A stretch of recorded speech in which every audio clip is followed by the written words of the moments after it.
The body of a 23-year-old female has been found underneath the floorboards of a church. You don't know what's happened. This is your one shot. At this point, your body is your crime scene. A killer is at large, and fear spreads across the country. What else has this man done? There is a killer on the loose. There is a threat to the public. The clues are in the crime scene, where the forensic evidence will be crucial for the police to catch the killer.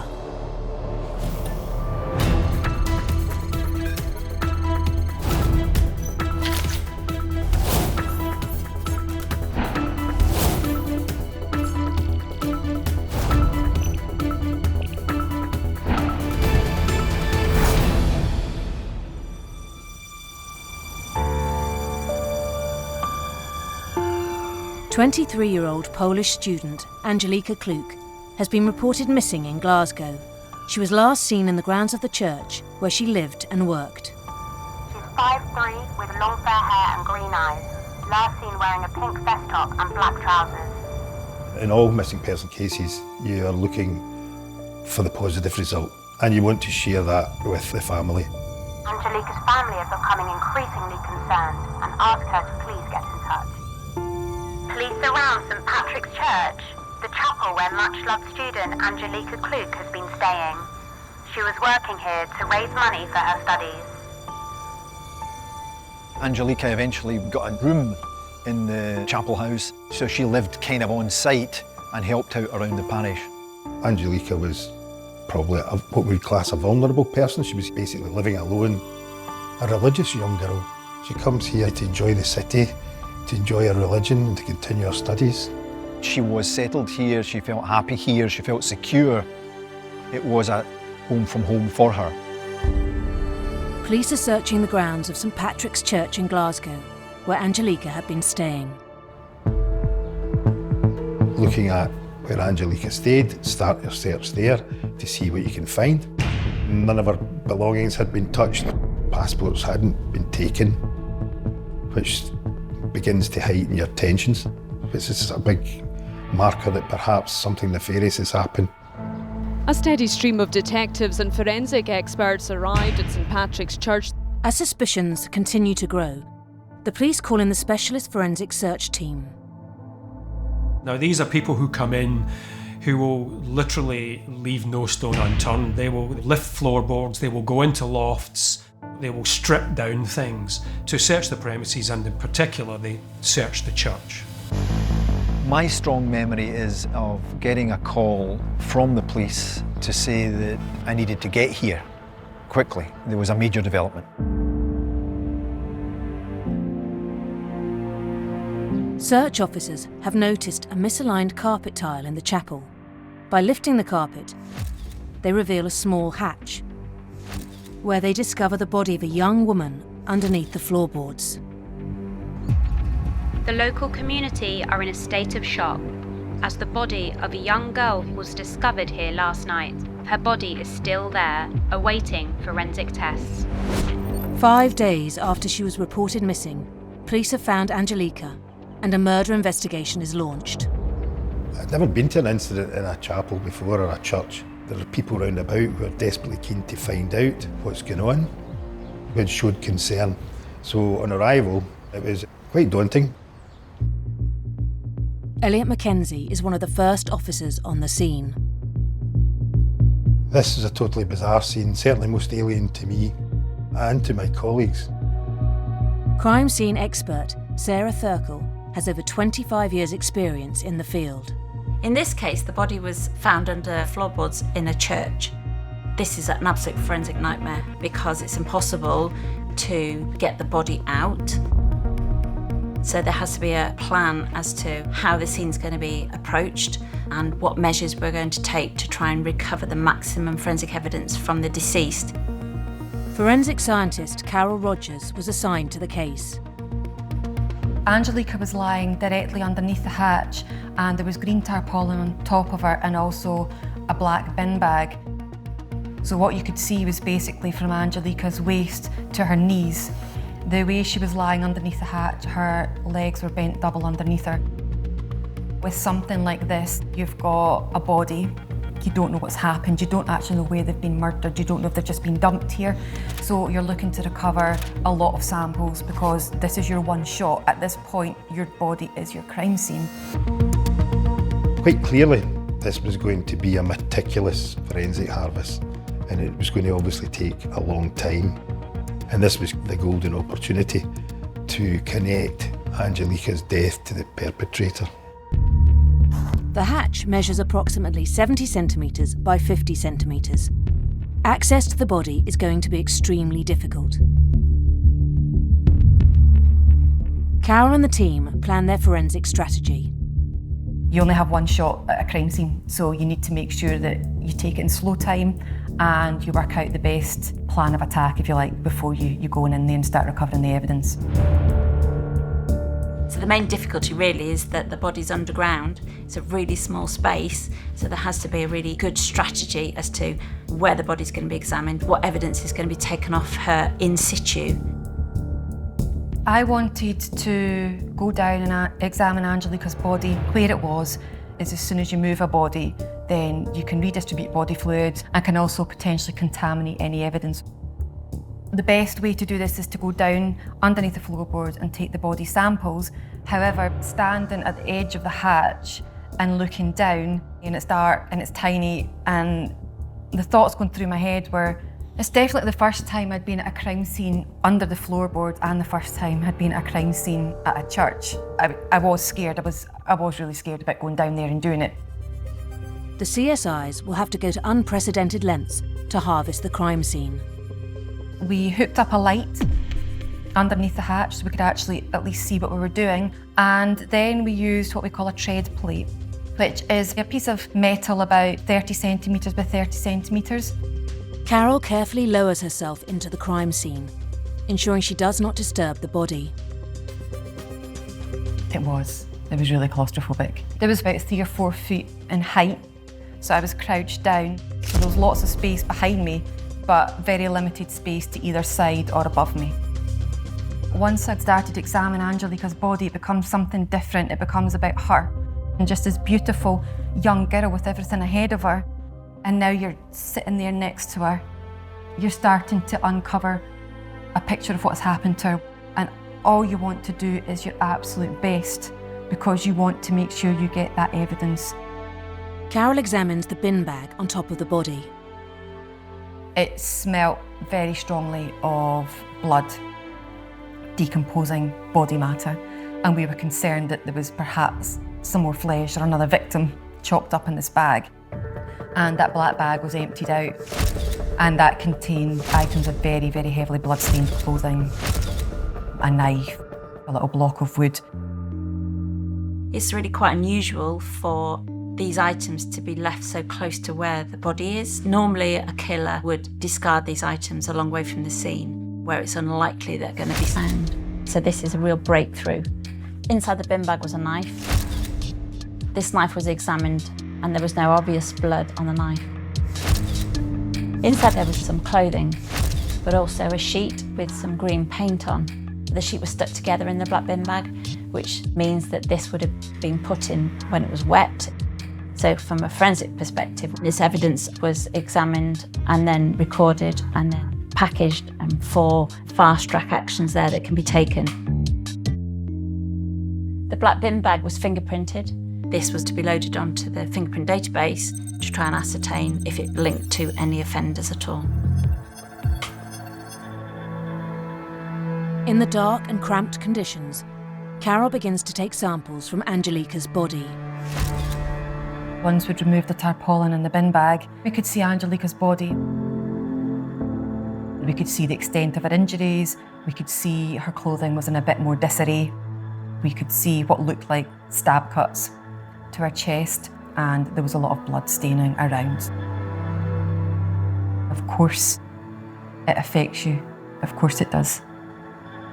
You don't become hardened to it. It was clear she'd died in a frenzied, very violent attack. There'd been efforts to tie her hands and to gag her. It was a very challenging scene. I think when you have a deceased female It always goes through your mind, could this be sexually motivated? Although she was fully clothed, it was very apparent that the fly of her trousers were undone. These things start to make you think, yeah, potentially this could be sexually motivated. So it's really important for us to take these intimate samples from the victim with the chance that we may be able to find DNA in the form of seminal fluid. These samples must be taken in situ if possible, because obviously any movement of the body may destroy or we may lose this kind of evidence. After more than 3 hours of intense forensic recovery, the samples are rushed to the lab for DNA profiling. Regardless of what the crime is, there's a victim and it's affecting someone badly. You appreciate the urgency because, especially with a case like Angelica, at that point you're very aware there is someone out there who is a rapist and is a violent murderer. The onus is on yourselves and the police to make sure this person is apprehended as quickly as possible so that no one else is going to be a victim. With a killer on the loose, the CSIs must act fast.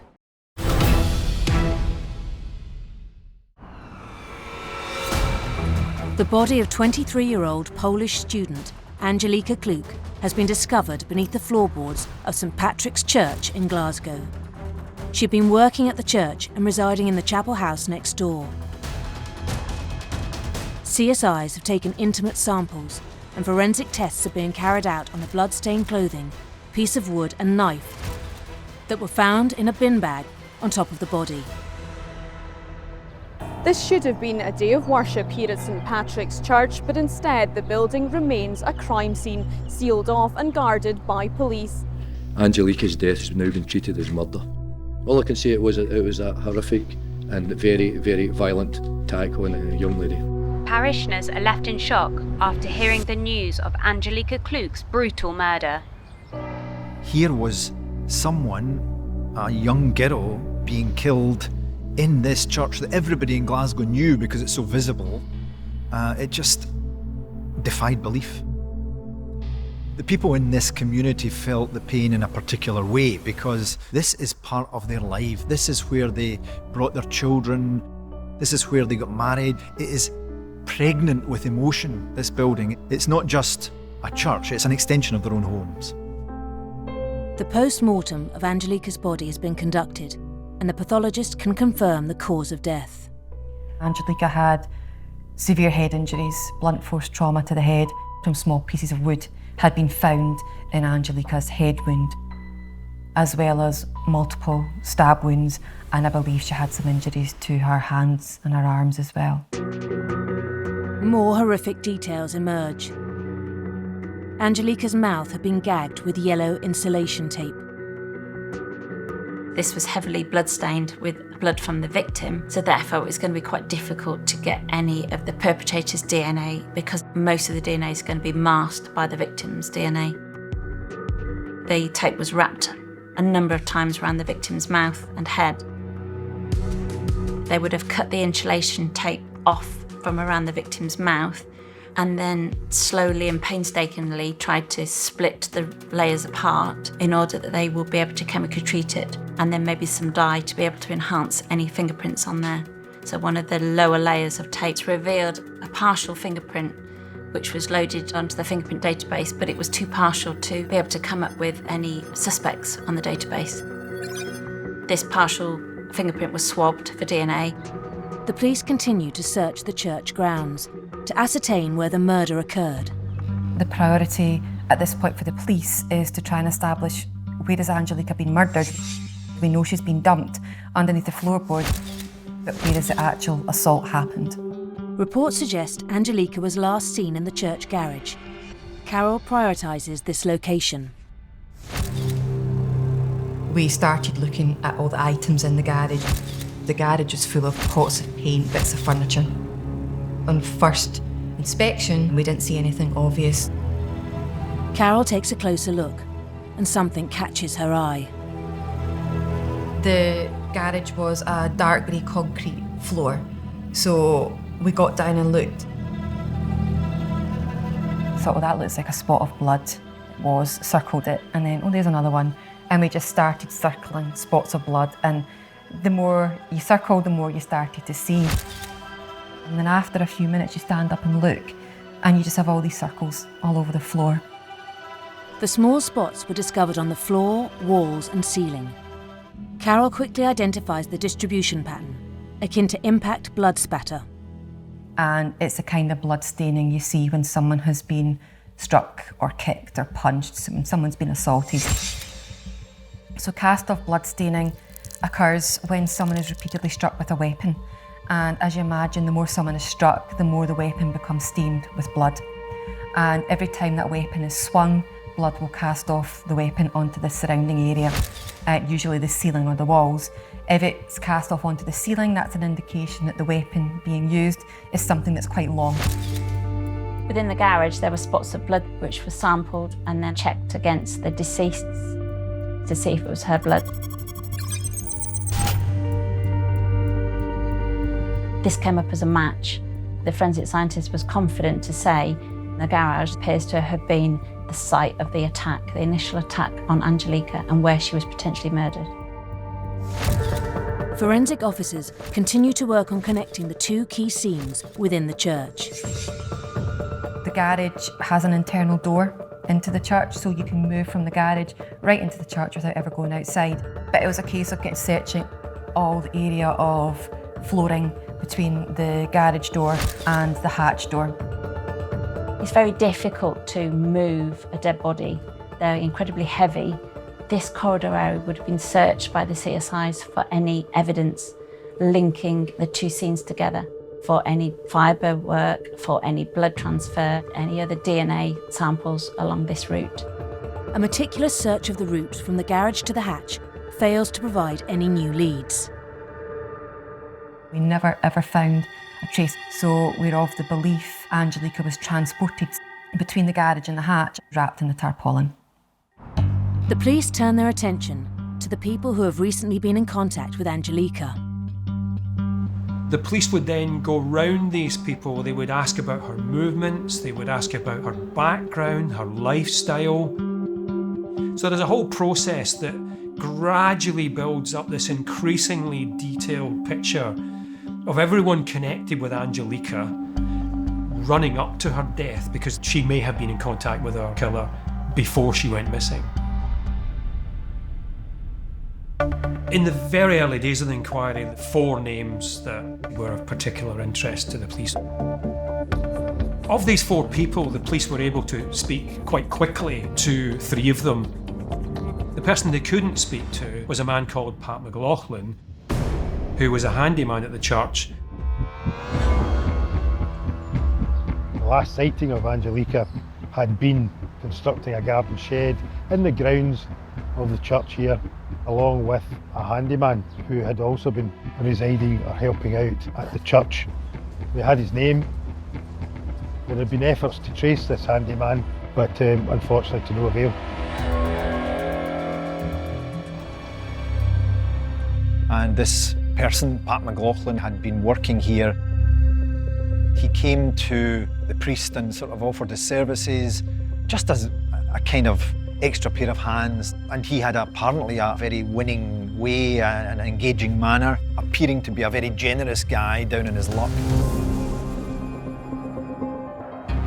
As concern spreads amongst the community, forensics get the results from the intimate swabs taken from the deceased. We established there was a lot of semen on the intimate swabs, and we obtained DNA profiles to interrogate the national DNA database. We obtained a match for a person held under the name of Peter Tobin. Unexpectedly, the police now have another name in the frame. So what began as an unusual case was then transformed into an exceptional case when the police found that Peter Tobin is actually an alias for a man called Pat McLaughlin. He would then have become the prime suspect in this case. To find out that a suspect is using an alias, this shows that the suspect is confident in using another identity and able to move under the radar. Unfortunately for police, this means that Tobin could now be anywhere, and it further complicates the effort to find him. As the search for Tobin is underway, more test results come in. Inside the bin bag was a knife. This knife was examined initially and there was no obvious blood. And on closer inspection, there was a small trace of DNA between the blade and the handle. I would have suspected that the offender has wiped the knife, but not wiped it enough to remove all the DNA. And this came up as a full DNA profile for Angelika. The prints extracted from the bin bag were a match to the prime suspect, Peter Tobin. So now we have fingerprints on the bin bag of Peter Tobin, and then a knife within that bin bag that's got Angelika's DNA on it. So the case now is building against Peter Tobin. Tests carried out on the block of wood did not provide any new leads. This block of wood was examined and then packaged for any future links to any other scenes, or indeed to the murder of Angelika. The DNA swab from the fingerprint on the underside of the yellow insulation tape has also matched the prime suspect. Peter Tobin's DNA was actually embedded on an undersurface of the tape, would indicate that he'd been the person that unrolled the tape when it was applied to Angelika's face. Detectives analysed Tobin's criminal record, which further indicates he is the man they're after. He had raped 2 young girls, left them tied up in a flat to die, and luckily one of them escaped and raised the alarm. In 1994, Peter Tobin had a conviction for raping a 14-year-old girl and sexually assaulting another. Whilst looking after Tobin's son, the 2 young schoolgirls were apparently drugged with an antidepressant. The police have launched a national manhunt and turned to the public for support. Mr. Tobin is considered a potential risk to members of the public. Any person who sees this man is advised not to approach him. He's now at large in the general population in the UK, and they want to find him as soon as possible and to protect the public. The hunt for Tobin intensifies, and the forensic scientists continue to search for more incriminating evidence. If there's a killer on the loose, we won't stop until we catch them.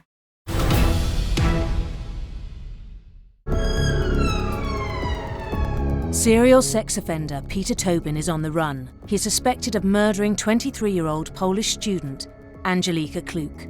A national manhunt is launched. What would have become quite quickly clear to detectives is the kind of offender Tobin is. He is a mobile, violent sex offender. They tend to be quite determined people. Their crimes are difficult to detect because they're mobile, and in this instance because Tobin is using an alias. What else has this man done? Are there other crimes in Glasgow or elsewhere that this man has been involved in? A warning to the public, Mr. Tobin may be a potential risk. The police turn to the press to help locate Tobin. The media can be used to communicate to the public about this person because he's dangerous.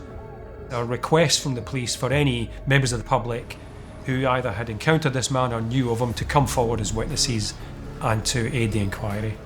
If anyone sees him, please alert your local police immediately.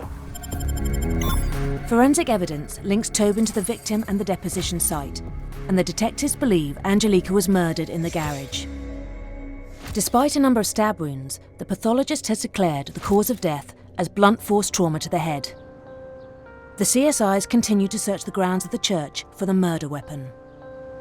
It's incredibly busy. You're processing the crime scene and you're processing samples at the laboratory. Police at this stage trying to track down Peter Tobin.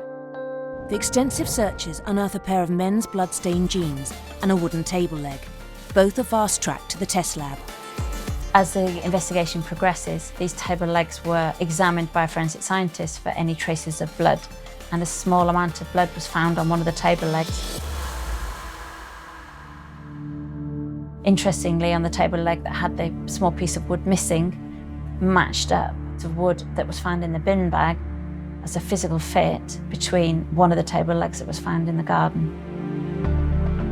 So at this point, everything fits together to indicate that this has been the weapon that's been used to strike her. Police are confident that they finally have the murder weapon. But it only has traces to the victim. They still need more evidence that ties Tobin to the murder. Forensic scientists examined this have found quite a heavily blood-stained area on the knee of the jeans. and this blood linked back to our victim. It's important then to try and look for wearer DNA on the jeans.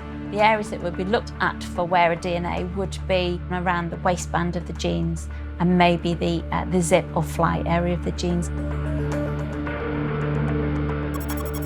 A DNA profile was obtained from one of these areas, which matched back to Peter Tobin. Apart from the semen, the jeans were the first item that linked Peter Tobin to Angelica Kluck, but you could never say when that DNA was deposited, so all we could say was, in our opinion, the wearer of the jeans had been involved in an assault. Peter Tobin had worn those jeans at some point. So you're building up a picture.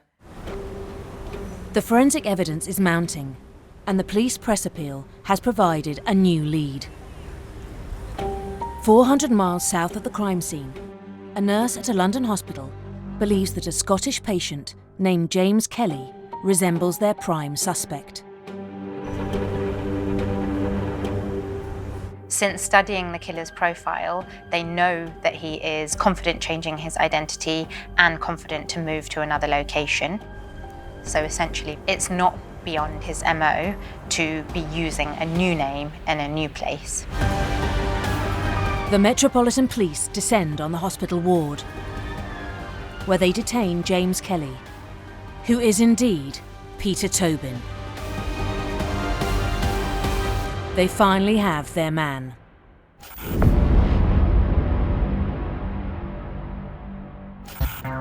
A man has been arrested and held in connection with the murder of young student Angelica Kluck. It's a bit of a relief for the family more than anything, because you know now that there is going to be an investigation. You have a person in custody.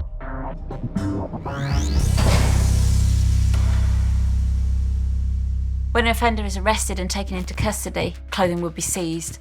We would take hair combings from the suspect for any potential trace evidence. If someone's been arrested for a sexual offence, penile swabs and sexual swabs would be taken from them, and also all items of jewellery would be taken. The more traces that link Tobin to Angelica, the stronger the case against him becomes. The clothes he is arrested in are sent away for tests. He was wearing a watch at the time. Again, this is an area that's very difficult for an offender to completely clean. It was a metal sort of link bracelet on the watch, and we found a trace amount of blood.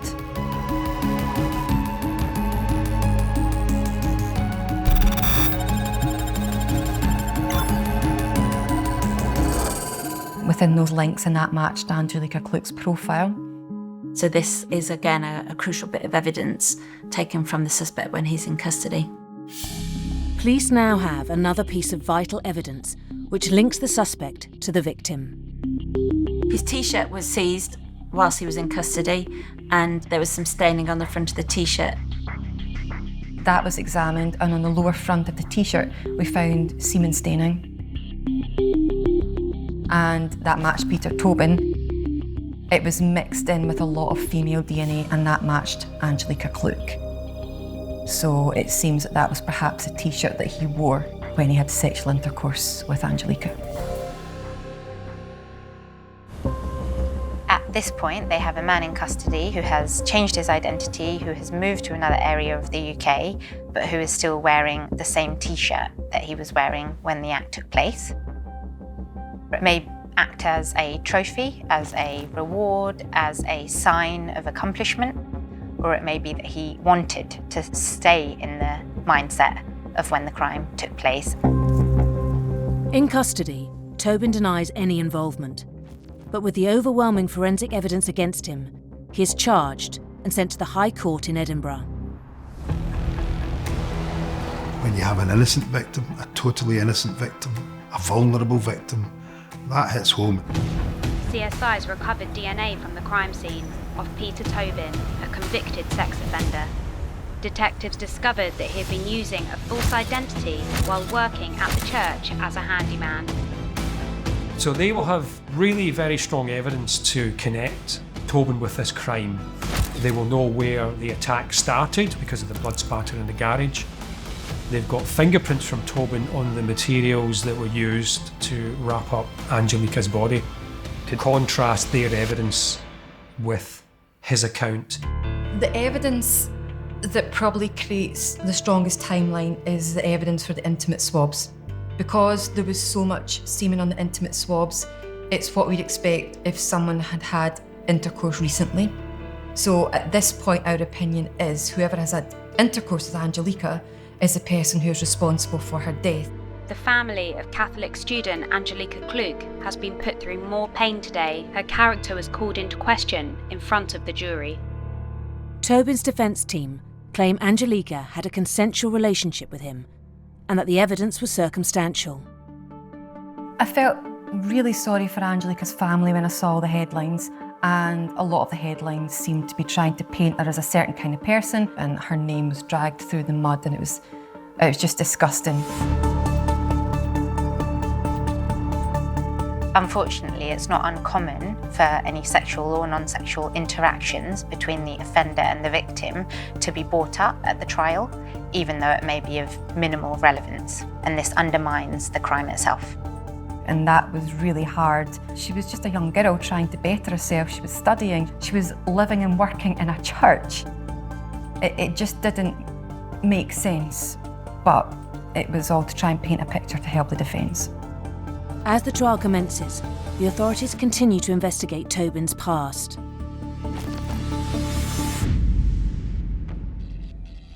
The way in which Tobin goes about carrying out his acts of crime and the planned nature, including uses of alias and travelling long distances to evade capture, it indicates that he may have done this before. So he's particularly skilled and experienced in carrying out this sort of action. Well, in 1993, he left 2 schoolgirls pretty much for dead, and then in 2006 has been accused of a murder. And that this has taken place over a period of around 15 years. It's difficult to believe that there hasn't been any criminal activity in between those particular offences, and that there are other cases that may be undetected. And that led to the development of a UK-wide operation involving numerous police forces that was called Operation Anagram. Senior police officers from all 43 British police forces asking them to look again at outstanding missing persons, rape and murder cases and check against Tobin's movements. And the police are now beginning to form a view, or at least a strong suspicion, that this man could be a serial killer.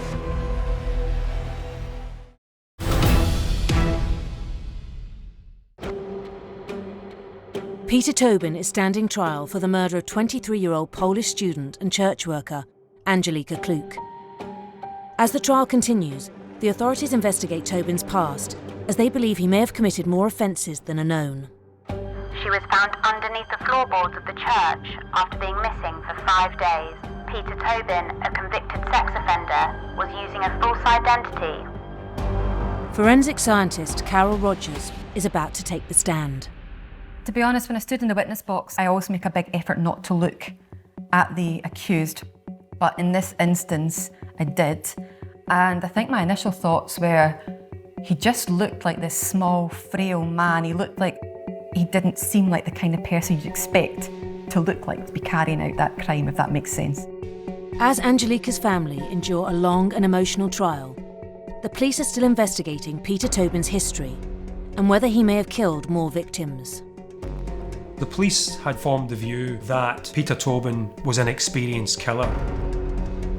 The move from a single homicide inquiry to a serial homicide inquiry that is UK-wide is one of huge magnitude, involving far more resources and skills and organisations to get to the bottom of it. And he's definitely a serial offender and possibly a serial killer.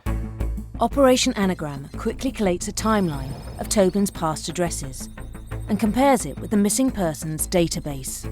Research shows that most serial killers have an ideal target in mind. They are selected for a reason. It may be opportunity, access to sexual activity, or a lack of threat posed by the victim. Tobin appeared to target young women, who did not present a threat to him.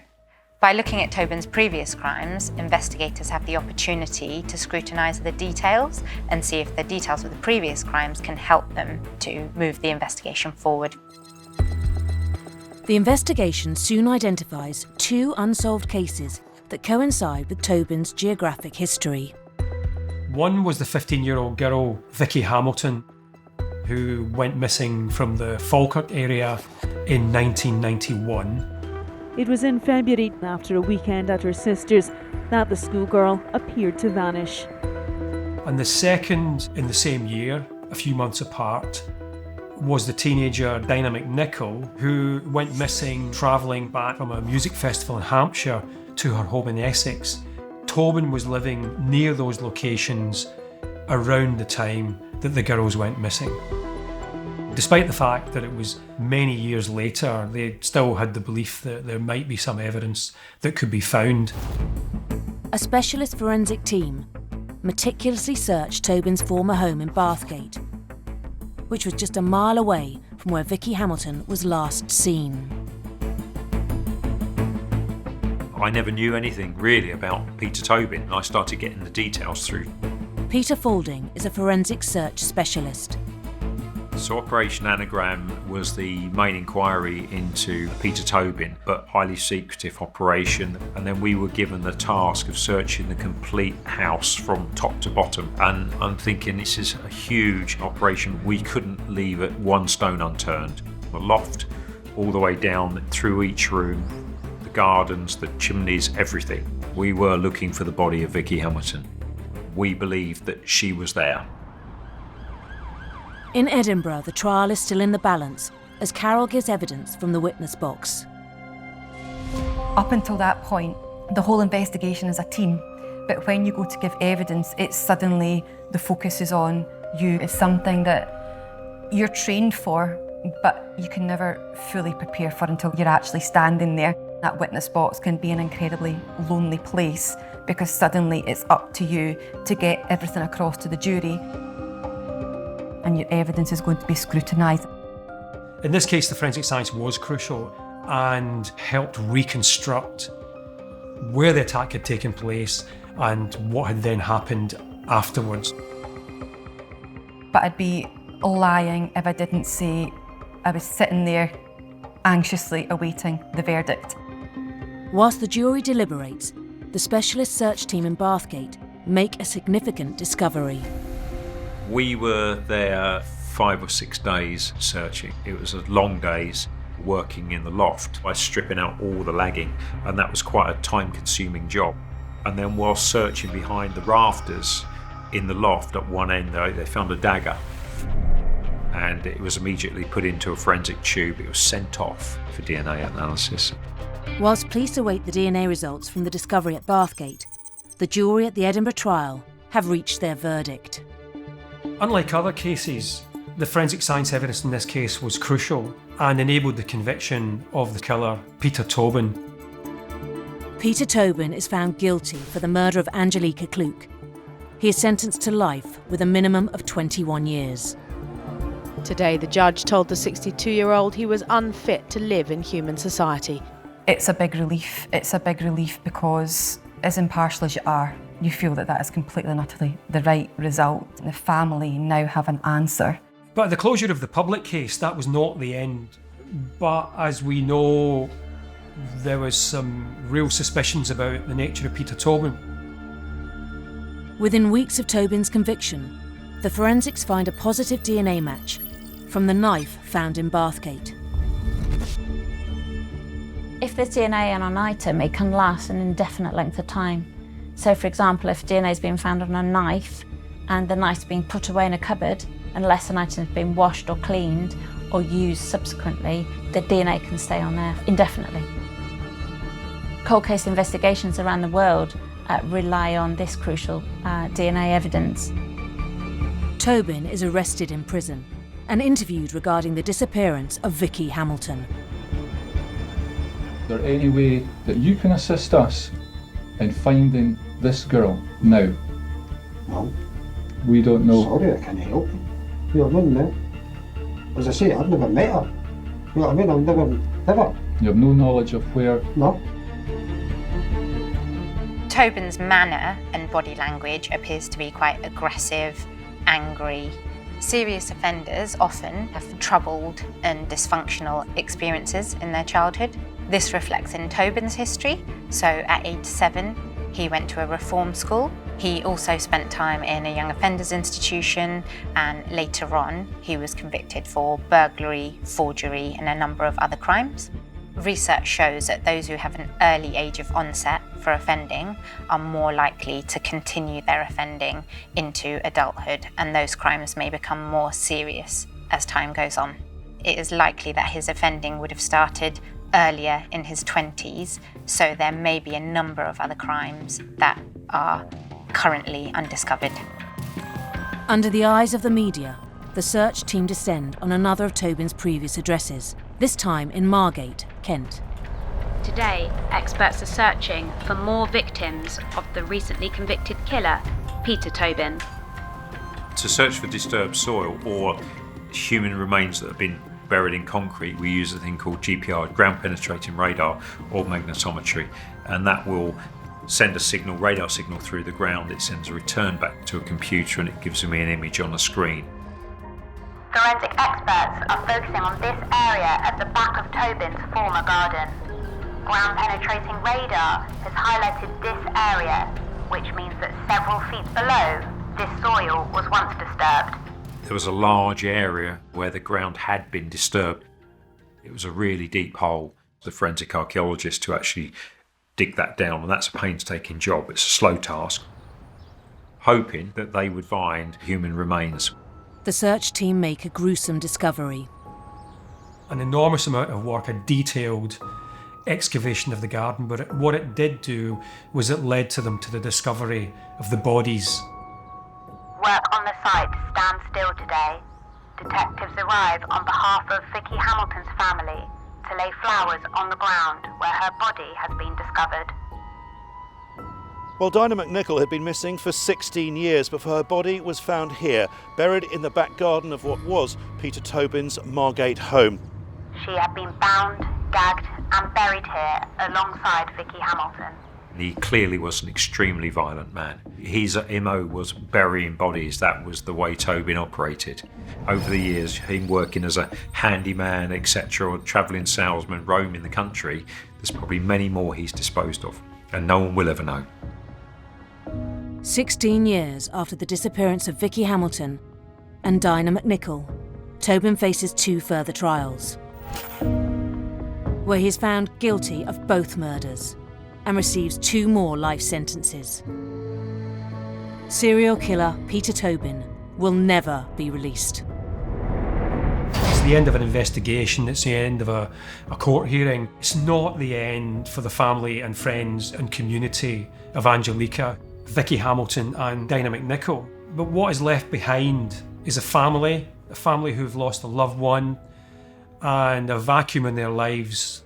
It's probably the biggest case of my career, something that was a privilege to be part of, also something that incredibly tragic. I guess there's a bit of an anger because my gut feeling is there's more, and we'll never ever get to the bottom of that. We came face to face in a hugely uncomfortable way to the depths of evil. But at the same time, looking back all these years, evil didn't win the day that Peter Tobin killed Angelica Klook. It did lead to the capture of one of Scotland's most dangerous, most evil criminals, and his incarceration for the rest of his life. 10 bags of human body parts have been discovered in public bins in London. It's a very sick, disturbing thing for someone to do. Metropolitan Police have launched a murder inquiry and believe there's a serial killer on the loose. Dismembering people is not a clean business. Forensics must act fast to find evidence of the killer at the crime scene. Every killer leaves a trace.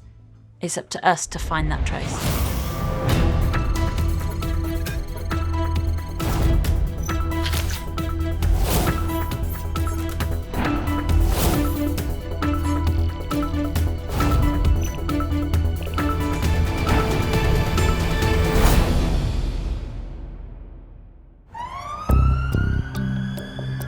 While searching for food in waste bins, a homeless man has discovered butchered body parts concealed in bin liners. The bin and the surrounding area are quickly cordoned off as a crime scene. Sarah Thurkell has over 25 years' experience in crime scene investigation and is one of the UK's leading forensic trainers. Searching a public bin outside a block of flats is a forensic nightmare. This is probably one of the worst forensically preserved crime scenes that you can have. Because of the location of the bins, the fact that they're outside, everyone's got access to them, and people are dumping rubbish in them. London homicide detective Brian Hook was one of the first on the scene. When a homicide happens, that golden hour is all important. If it goes wrong in that hour, it stays wrong. Inside the bin bags, police discover a pair of human calf muscles and a female torso. CSIs meticulously search the bin and its contents for any clues as to what has happened. Well, every single one of those bags has to be opened and every single content has to be assessed. As a crime scene coordinator, I'd be expected by an SIO to put forward hypotheses and decisions about future scenes that we might encounter. My understanding for this case is that the bins are the dump site. They're not going to be the main crime scene. The main crime scene is either going to be the area where the body's been cut up, but also potentially where the bodies have been murdered. Be on the list of items that I would put on my forensic strategy of things that potentially we would be looking for. Saws, knives, all sorts of equipment, along with black bin bags.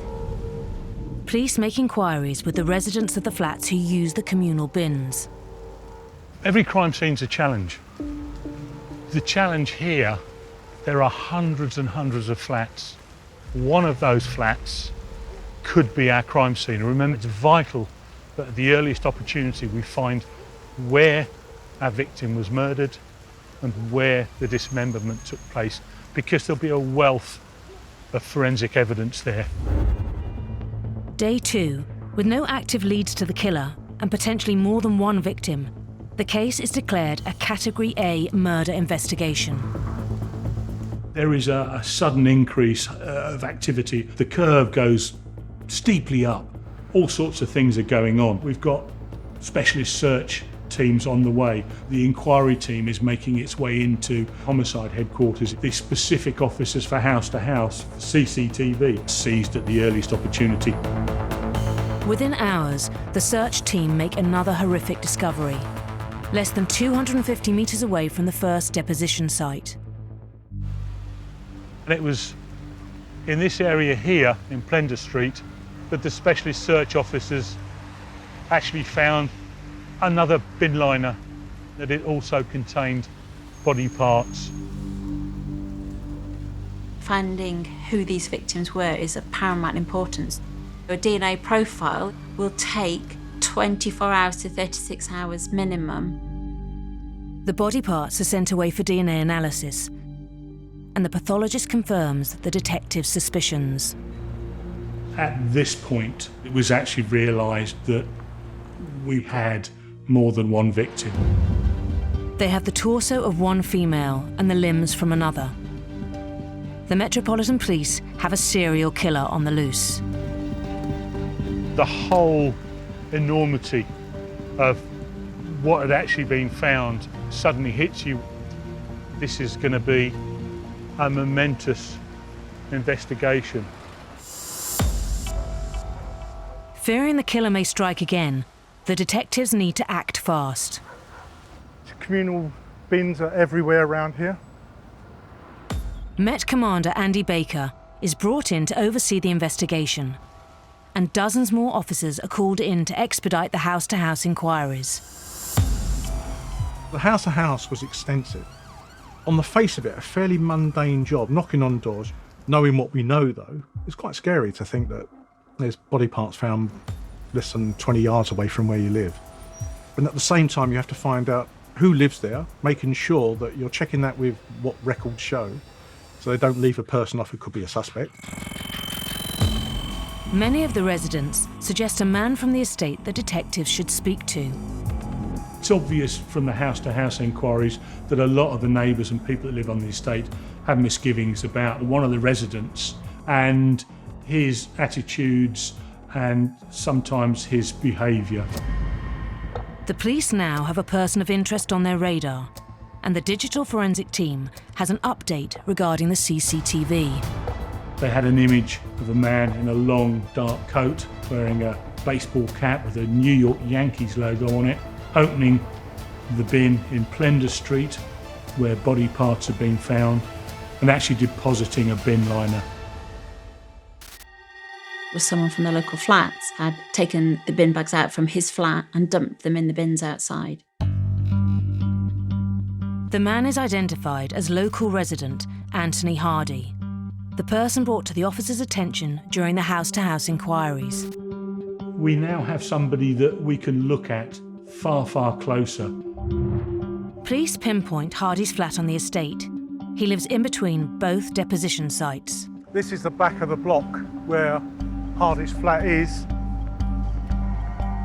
which gives him easy access to these bins. When somebody becomes a person of interest and is edging towards being a suspect, the intelligence unit on the homicide team would do full background on them. Records reveal that just 11 months ago, police were called to Anthony Hardy's flat after a neighbour had accused him of criminal damage. While searching Hardy's flat, officers made a disturbing discovery. There is a bed up against one wall, and lying on the bed is the dead, naked body of a female. The woman was identified as 38-year-old Sally Rose White. Anthony Hardy was arrested on suspicion of murder. After the post-mortem, the Home Office pathologist gives a cause of death of natural causes. The victim had underlying health problems and health issues, one of which was heart problems. Once a pathologist says natural causes, it virtually closes down that as a murder investigation. That was brought to our attention, and so was the occupier. The police believe that this is more than a coincidence, and they must urgently apprehend Hardy. Team is assembled, they go to the premises, and the door is actually open, it's not locked. It had that mortuary smell. It's something that once you've experienced, you always recognise.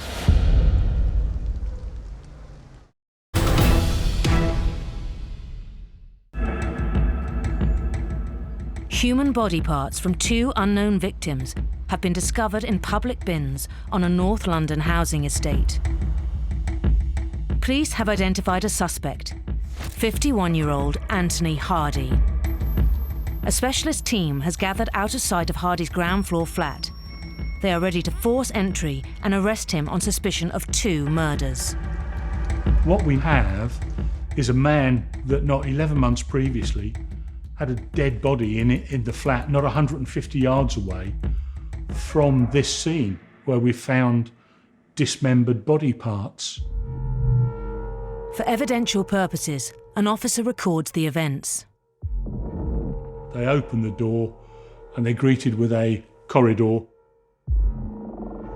There are drawings and paintings on the floor and on the hallway walls. Can only be described as bizarre.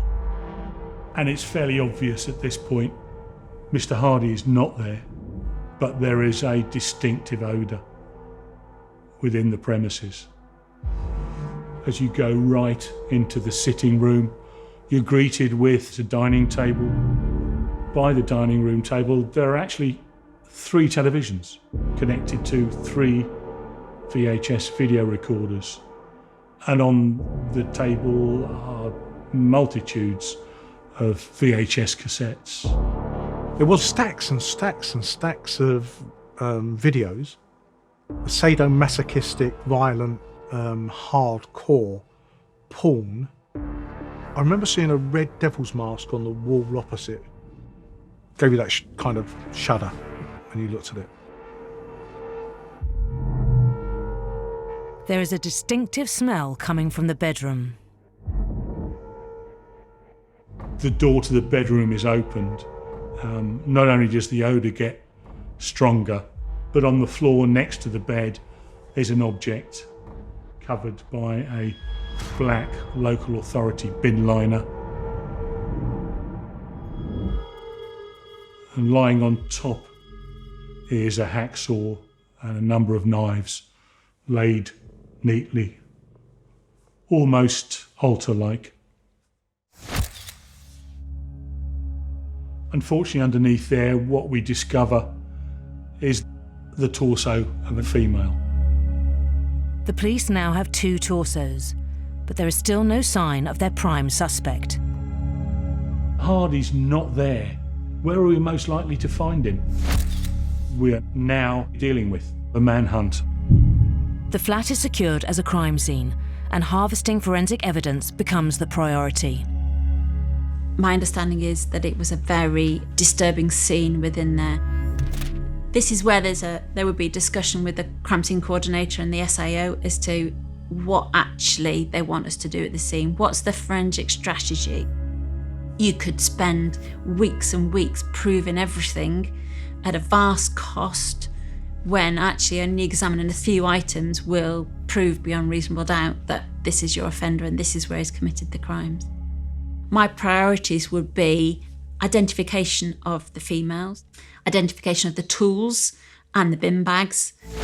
Following the forensic strategy, the torso is taken for a post-mortem examination and the tools are sent for analysis. To prove if a weapon has been used, scientists need to find trace evidence of the victim and the suspect.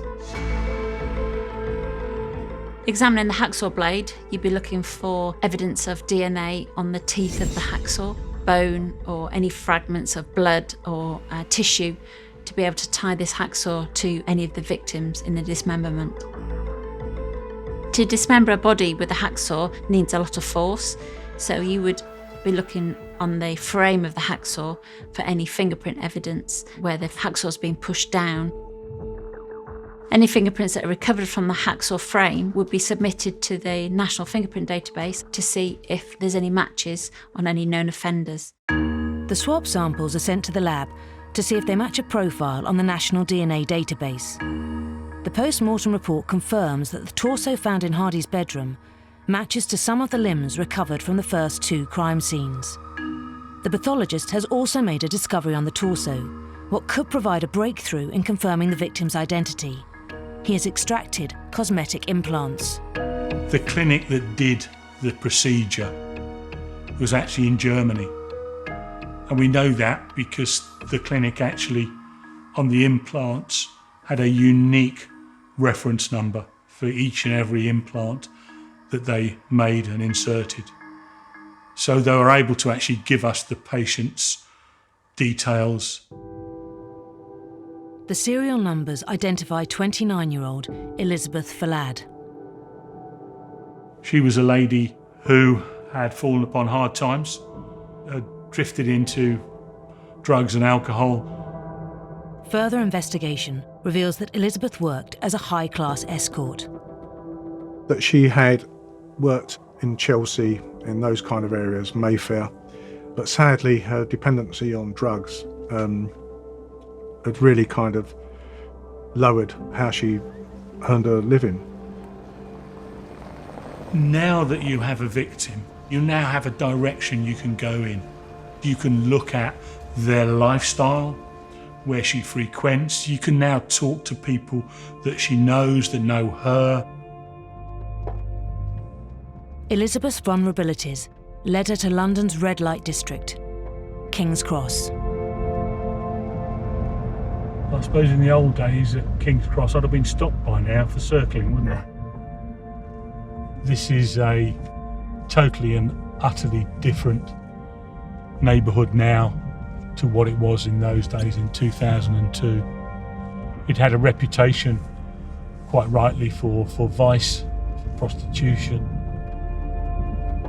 Unfortunately, sex workers are vulnerable because of the life they lead. And it's really crucial to get that victimology.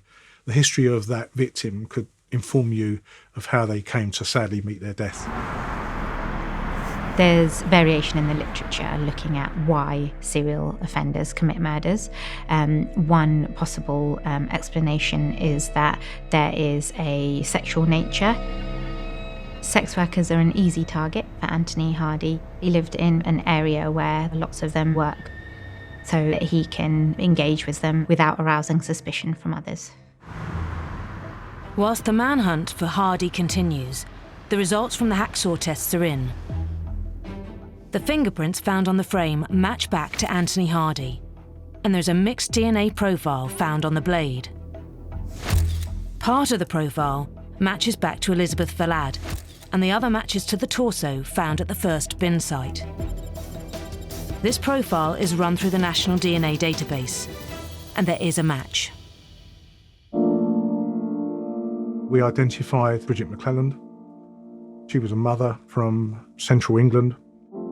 Again, sex worker history. Somebody has to be brought to book for it. And you've been handed a very important thing, which is to speak for them. You're working for them, you're working for their family. And it's your job, it's the team's job. You are now their voice. It's a huge responsibility. Detectives have confirmed the identity and backgrounds of both victims.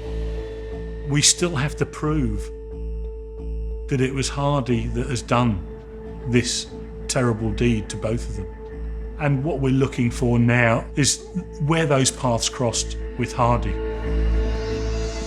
The knowledge of the victims and their circumstances assist the forensic psychiatrists who continue to build a profile of Anthony Hardy. There appeared to be a stark contrast to his earlier stage of his life compared to his current stage. Before, he appeared to be living a very conventional life. He was a graduate, he had a stable full-time job, he had a marriage. When the whole family moved to Australia in the 1980s, his wife first started reporting changes in his behaviour. Major life events, such as moving to another location, may be precursors or triggers for reacting in different ways and for behaving in different ways. He attacked his wife with a bottle of water that was frozen, so effectively was a solid lump, and then dragged her into the bathroom and tried to drown her. The frozen bottle of water is an indication of the manipulative cunningness that is emerging within Mr. Hardy, because once that is done, obviously there would perhaps be a search for a murder weapon, and what you would only have is a bottle of water or even an empty plastic bottle. Hardy returned to the UK following the end of his marriage, and his life continued to spiral out of control. There's a possibility that Anthony Hardy exhibited a sensitivity towards women and negative emotionality towards women, particularly after the breakup of the marriage. So it was at this stage that there appeared to be a deterioration in his mental health. He was no longer employed, he was moving from hostel to hostel, he became an alcoholic. Hardy's history reveals a continuum of violence and indicates the high level of danger he poses. In 1981, he was involved in a serious assault with the attempted murder of his wife. In 1982, the kidnap of his wife. In the late 1990s, violent and intimidating behaviour towards others. In 1998, indecent assault and sexual assault. He was arrested and suspected for 3 rapes of 3 separate women. They didn't end up at court for a variety of reasons. So there are precursors there. Hardy's timeline of violence takes investigators up to the discovery of Sally Rose White's body in his flat in January 2002. What we now have is a violent man that not 11 months previously had a dead body in the flat, not 150 yards away from this scene where we found dismembered body parts. If sexual offenders are not apprehended and they continue to carry out their crimes, they may increase their appetite for certain facets and aspects of those crimes. It appears from the evidence that Anthony Hardy felt internally, intrinsically compelled to behave in these ways and wasn't able to stop himself from doing so. The hunt for Hardy intensifies whilst the forensic team continue to look for potential evidence in the flat. They discover a roll of black bin liners located on Hardy's desk. These are sent to the lab for tests. Bin bags are really interesting because you can link bin bags to rolls of bin bags. Forensics may be able to prove that the bags found at the flat are from the same roll as the bags containing the women's body parts, which would further implicate Hardy. So the bin bags that were used to wrap the body parts in have unique markings on them, striation marks and manufacturing marks. And also they have marks where they're being pulled off a roll. If you compare bin bags by looking at the individual perforations and seeing what matches under a microscope, you can determine whether they've come from the same roll. So the bin bags that were used to wrap the body parts in come from the same roll. You make those connections from a forensic scientific perspective, then that is fact that you can present to the jury. Back at Scotland Yard, the digital forensic team are also making progress. One of the things that's looked at is what we call passive data. We all carry around with us loyalty cards that relate to different shops. The nice thing about those from an investigative perspective is it literally gives a time and a date of what is actually bought. The digital specialists extract the data from the Nectar card found inside Hardy's flat, and there are loyalty points earned from a purchase of bin liners, made 2 weeks before the body parts were discovered. To corroborate this evidence, they analysed the supermarket CCTV. We found where the bin bags had been bought. Who was buying them? Hardy. Great evidence. Crucial that we get him buying those bin liners. Then the bin liners in his hand being put into the bin in Plender Street. All these different avenues, all these strands of investigation are now starting to come together. To further strengthen the case against Hardy, the forensic team must confirm their suspicions that the murders and the dismemberments occurred in his flat. You cannot cut a human body up without getting blood everywhere.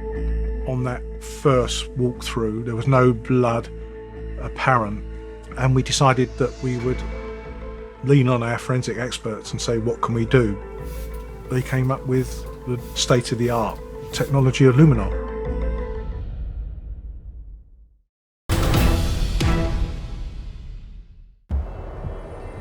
Police in London are hunting a serial killer. Their prime suspect, Anthony Hardy, has gone to ground, and they fear he may strike again. Forensics have control of his flat and continue to harvest evidence that links Hardy to the murders. The bin bags containing the body parts have been forensically matched to a roll found in Hardy's bedroom, and data extracted from his loyalty card, combined with CCTV, prove that he purchased them. Trace evidence of Hardy was found on a hacksaw, as well as the DNA from the two victims, Elizabeth Fallad and Bridget McLennan. 2 days into the manhunt for Anthony Hardy, and there have been no sightings.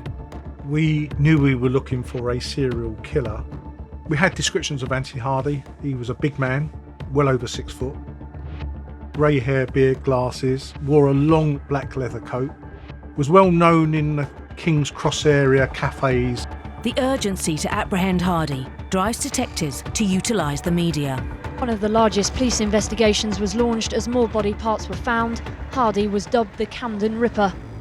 The press named him as the Camden Ripper. So you're into Jack the Ripper kind of status. Some offenders strive to achieve the status of other well-known offenders, particularly serial murderers. It may be that they feel validated when they achieve public status in terms of their crimes.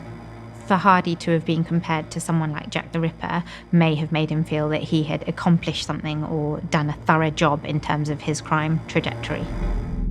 By turning to the press, the investigation is now under further scrutiny from the public. The forensics are working tirelessly to prove that the murders and dismemberments occurred inside Hardy's North London flat.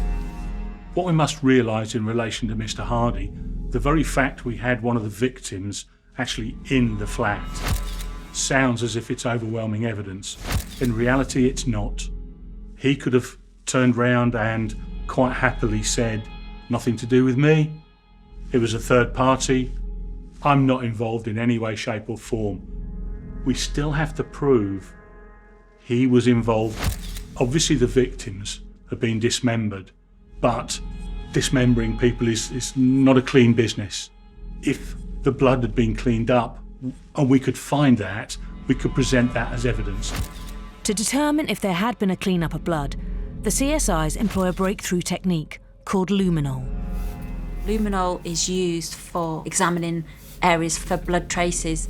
So if there's suspicion that an area's been cleaned up, luminol will pick up traces of blood on surfaces. Luminol works by the mixture of two chemicals, sodium hydroxide and hydrogen peroxide. Those two chemicals react with the iron that's in everybody's blood. When the luminol is sprayed onto whatever surface you're looking to find out if it's had blood on it, there is that chemiluminescence that happens. Any traces of blood will react with the chemicals and glow in the dark, in a bright blue colour. Certainly one of the things in this case, you're looking to find areas that had been cleaned up. Sometimes the perpetrators take the victim into the bathroom because that's a place that can be easily cleaned down. So obviously the bathroom was an area that was going to be inspected. By the chemiluminescent glow, luminol reveals there'd been an excessive amount of blood in the bath and on the bathroom floor.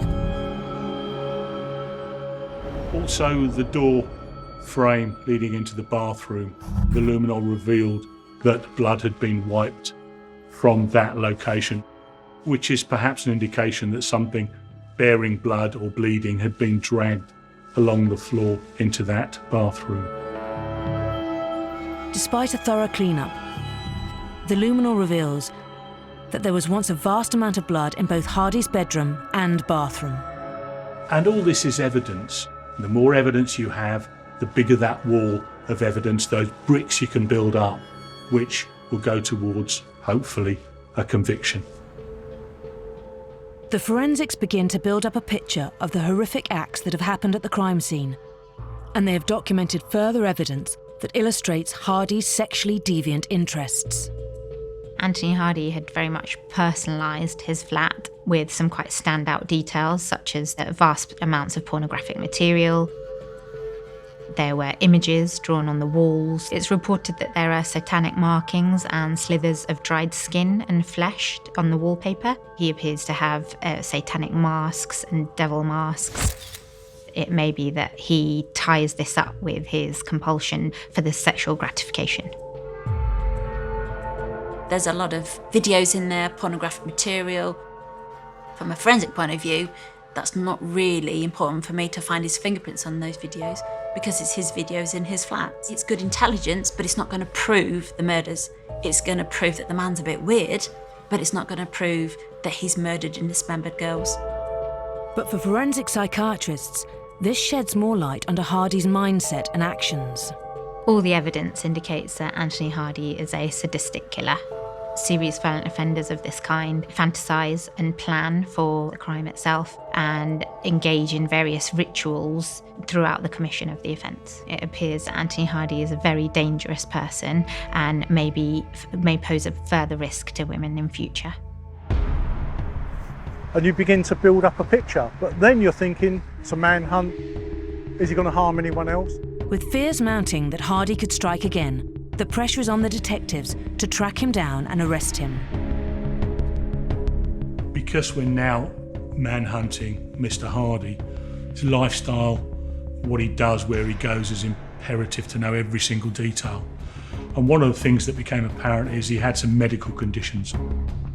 Police have learned that Hardy is a diabetic and will soon need to obtain more medication.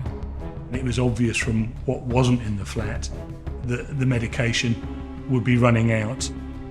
He would at some point have to go to either a doctor or a hospital to seek further medication in the medical profession or hospitals are all alerted to that fact. They're all supplied with photographs of him and details and contact numbers in case he came in. On New Year's Day, the mass circulation of Hardy's image provides the police a much-needed lead. UCL Hospital contacted us and thought that Mr. Hardy may well have visited them to pick up some medication. Officers go down there, look at the CCTV, and sure enough, yes, it's Mr. Hardy. He has shaved off his beard to try and change his appearance. Well, it did no good, because the next day, the front page of every newspaper in London had the unshaven image, Mr. Hardy, on their front page. Detectives have their suspicions confirmed. Hardy is still in North London. Because Hardy had been here for some time and knew this area, it was his hunting ground. He's not going to stray far from this. I mean, that was something we were very, very aware of. You've still got one eye out, one little beady eye always on the footways, always on the pedestrians, just in case you come across him, in case you see him.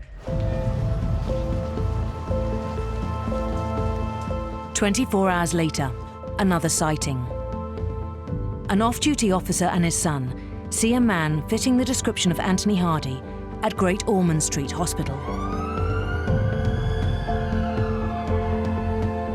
Uniform officers arrive at the location. There is a fight, and the police officers that actually go in to make the arrest are actually injured. He attacked both officers. He fractured one officer's socket in his cheek.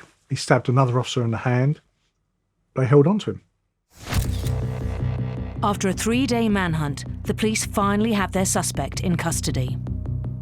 They have only 24 hours to compile all the evidence and charge him with the murders of Elizabeth Fallad and Bridget McLennan.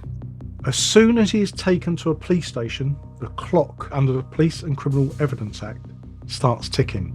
That's a green bin, Tony, with a black lid on it. Exactly the same as the one behind the pub. Do you know that bin at all? What is said and not said by Mr. Hardy is going to have an impact on what's happening within that crime scene and the decision-making process. The wrong decision, Mr. Hardy gets to the end of the clock and he walks out without being charged. You can get extensions on custody time limits with superintendent's authority, but the crime scene can change dramatically. It can speed up quite a pace if someone's in custody, because there might be vital evidence that the SIO needs to be able to charge an offender. He had a local representative under legal aid, and he no comment. No comment, no comment, no comment, no comment, everything. Have you ever used that bin, Tony? No comment. Mr. Hardy doesn't have to say anything to us. And if he doesn't answer any questions, then all you can present to the evidence is what you find. Because I'd suggest, I think I'm right in doing this, that the joss sticks, the burning of the scent, would have been to mask the smell. They don't want to be caught for murder. They want to say, it wasn't me. Could be someone else. My door was open. Anyone could have gone into that flat. Is that why he left his door unlocked? So he could say, loads of people used to come to my flat. He did have visitors. So was that how he was building his defence? Was he working on an alibi? I wasn't there. Everything had to be proved. As the custody time limit approaches, the police are about to unearth a compelling piece of evidence that could secure a murder charge. We're contacted by a friend of Mr. Hardy who has possession of some photographs. These photographs have been taken by Mr. Hardy and then actually given into a photographic studio to be developed. Mr. Hardy then, when he was on the run, gave the receipt to this gentleman and asked that they be recovered and held for him to recover. The digital forensic team retrieve the CCTV footage from the photo studio and corroborate that with the date and timestamp on the receipt. It was Anthony Hardy, wearing the long leather coat and the New York Yankee hat he was wearing on his arrest. What the photographs revealed were our two victims. They were posed on the bed by the way the limbs were laying. The pathologist came to the opinion that the photographs were taken when the women in them were dead. It's a very sick, disturbing thing for someone to do, to take photographs of dead girls. Serial killers often keep mementos of some kind or take photographs of their victims in various positions. Having the mementos may serve as a reminder of what they have achieved. Normally, the offender wants to leave the crime scene as soon as possible, but in crimes such as Anthony Hardy's, he wasn't ready to stop or to finish those acts of crime, and he wanted to prolong the enjoyment that he received from them. These photographs were able to link, firstly, the victims to the flat via background objects. There was a mask involved. This mask had been placed on their face, and this again is tied back to the mask being found at the scene. And there was also a baseball cap that the offender was seen on the CCTV wearing. We then are in a position where we have to prove Mr. Hardy took these photographs. With time running out, the negatives are sent to forensics for analysis. Similarly to bin bags, film negatives can be forensically examined for unique striation marks. When a film is placed into a camera, the cogs within the camera will make unique markings on those perforations within the film. If you can tie that back to a specific camera, then you can do further forensic trace evidence searches on that camera to then look for DNA or fingerprints, which will then further link that camera to an offender. Police look through items seized from the flat, and one exhibit may prove to be a crucial piece of evidence. Scientifically, we can prove those negatives came from that camera. It's always fantastic sense of euphoria when you gain that little bit more evidence that eventually we began to get a full picture. With confirmation the photographs were taken by Hardy's camera, the incriminating evidence is put to him. And I'd like you to talk me through these exhibits. Like that, for instance. What's that do for you, Mr. Hardy?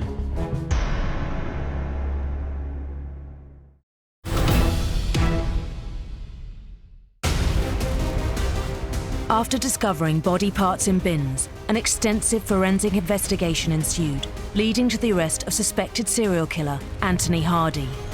Forensics have built up a wealth of evidence from 3 crime scenes. Luminol revealed areas of blood that had been cleaned up. Trace evidence of the suspect and victims was found on the hacksaw. Bin bags in the flat matched the bin bags containing the body parts. CCTV has shown some of Hardy's movements. And now they have Hardy's camera and his photographs of the dead victims. These photographs were obviously paramount to the inquiry because they were able to tie the girls to the scene, to the mask, to the bed, to the suspect. I'd like you to talk me through these exhibits that I'm going to show you. Like that, for instance. What's that do for you, Mr. Hardy? No comment. Anthony Hardy is confronted by this new evidence, but still refuses to answer questions. That, Mr. Hardy, is your flat, isn't it? No comment. The detectives now have another key piece of evidence against Hardy. His mementos provide yet another direct link to the crime scene, and the police can charge him with the murders of Elizabeth Fallad and Bridget McLennan.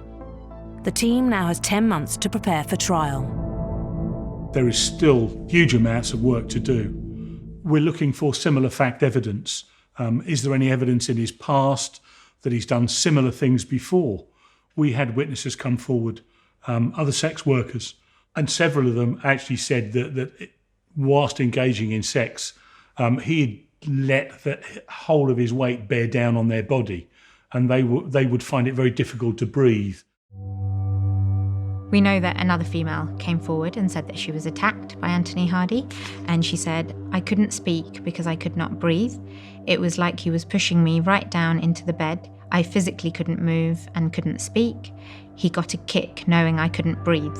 The most kick he got was at the point when I was literally not able to breathe and I was crushed in such a position. I think this indicates that Hardy genuinely received gratification from being in control of other women, restraining them in this way and having the power over their ability to move. It's a type of positional asphyxia.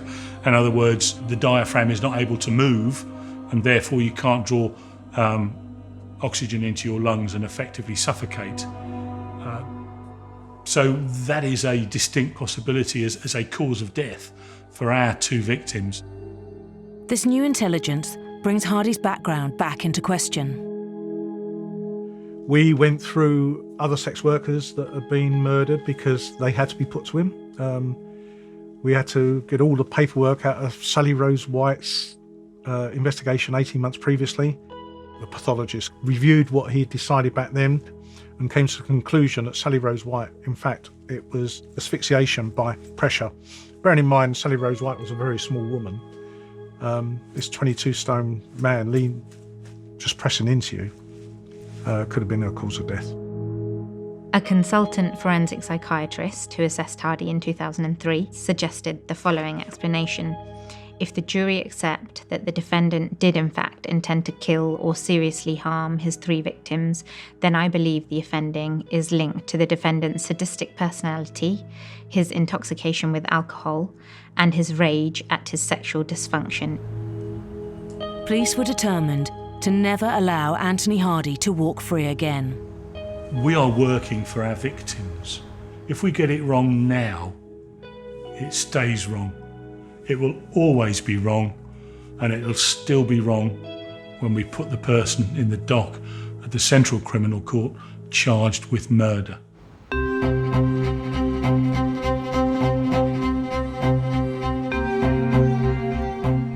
He appeared at the Old Bailey. We went there with all the witnesses lined up, the neighbour who he had a dispute with, his history to show his kind of violent tendency, the masses of circumstantial and direct evidence against him. This was a really strong case. As the prosecution prepares to try Hardy for the 3 murders, he finally talks. He pleaded guilty. Guilty, guilty, guilty. Anthony Hardy admitted to being the Camden Ripper. He receives 3 life sentences for the murder of Elizabeth Fallad, Bridget McLennan and Sally Rose White, and is later told he would never be released. Personally, I don't think we found all his victims. That's my opinion. No matter how good you are in an investigation, no matter how thorough you are, sometimes a little bit of luck comes your way. The witness that had reported finding the body parts was a homeless guy. If he decided that this was actually a lot of trouble and just walked on, then eventually those dustbins would have been emptied and we would never ever have ever found those victims. Every single tragedy is not one event, is it? It's a series of events. They're all generally unconnected, but they come together and create what happens. And in this case, it's just tragedy, absolute tragedy. Body parts have been discovered across Hertfordshire. The most likely explanation for what's happened is this is a sadistic ritual killing. A murderer is playing games with the police. No one had come across this before. Is it the same victim? Was this a serial killer? There was so many unknowns in this. I certainly was losing sleep over it. This offender is very forensically aware. They know how to hide evidence. There's always going to be a chink in their armour, and it's down to us as the professionals to find it. The forensic scientists will have to go to unprecedented lengths if they're to catch the killer at the crime scene.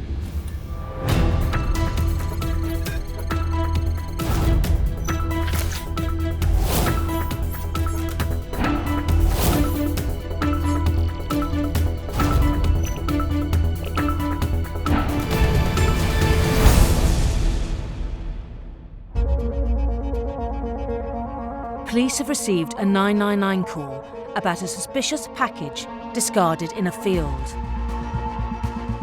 I was the on-call detective sergeant for the Hertfordshire murder team. I think I was eating my dinner at home and got the call that they'd found what they believed to be a severed left leg in a very rural location, completely the opposite side of the county from where I was living at the time. A local farmer has discovered a small holdall on the edge of his field. Inside, a human leg, wrapped in blue polythene and sealed with duct tape. It was routine really to be called out to suspicious deaths and bodies, but body parts, certainly not. That was the first time for me. Detective Sergeant Ian Siggery races across the county to Cottered. Cottered is a lovely, lovely village. It's Middle England, as I would call it. Really nice rural location, so quite a concern for the residents of Cottered.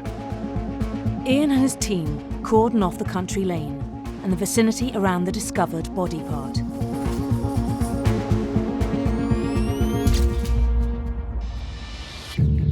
Finding an item like this in a lay-by, the CSIs will have to cast the net really wide and recover any recent and non-recent evidence from that lay-by, because we don't know initially how long that item's been there for. There might be discarded items that might have fingerprints on, or DNA on wrappers or drink cartons or cigarette ends. Initially, once we found the left leg, we were of the opinion that probably within that locality we'll start to find other body pieces, but of course we didn't. Everything that we harvest from that initial crime scene is bagged and tagged, and then it goes back to our incident room. Everything went into storage till such times as we could decide what would be our most fruitful exhibit to send off, whether it's DNA, fingerprinting, chemical work. Always going to be crucial for us was the wrapping that leg was in, and of course the holdall that the whole thing was in. To identify who the limb belongs to, DNA samples are taken and run through the national database, whilst the packaging is forensically examined at the lab. Finding a body part wrapped in plastic with tape around it immediately gives me forensic opportunities. It gives me the opportunities of maybe finding DNA on the tape, or fingerprints on the end of the tape, and also fingerprints on the plastic. The initial examination of the rubble, sack and tape provide the police with no clues. Had no forensic evidence on them. There were no fingerprints, there was no DNA, which then makes our job very difficult. This offender is very forensically aware. They know how to hide evidence and trying to disguise who they might be.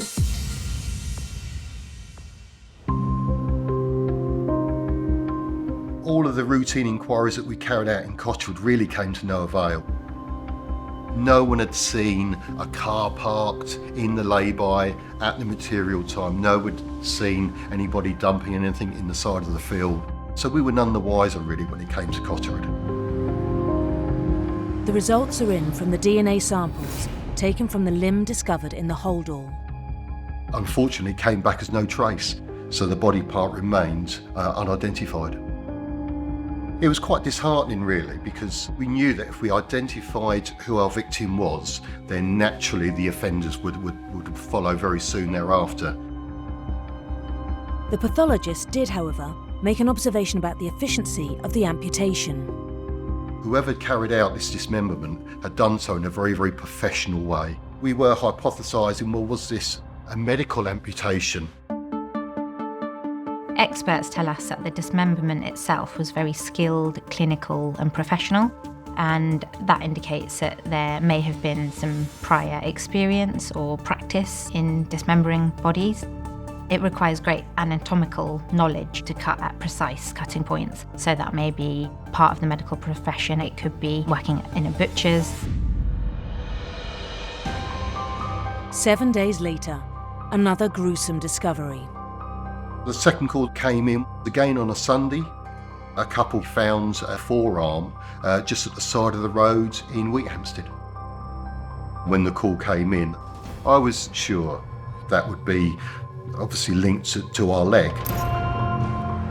The leg was found in Cottered, whereas we're now finding a forearm in Wheathampstead, which is the other side of the county. Both scenes at Cottered and Wheathampstead were very similar in being very rural and not overlooked by any residential properties. So this was the second deposition site. So it's approximately here that the left forearm was discovered by the couple out walking on that Sunday morning.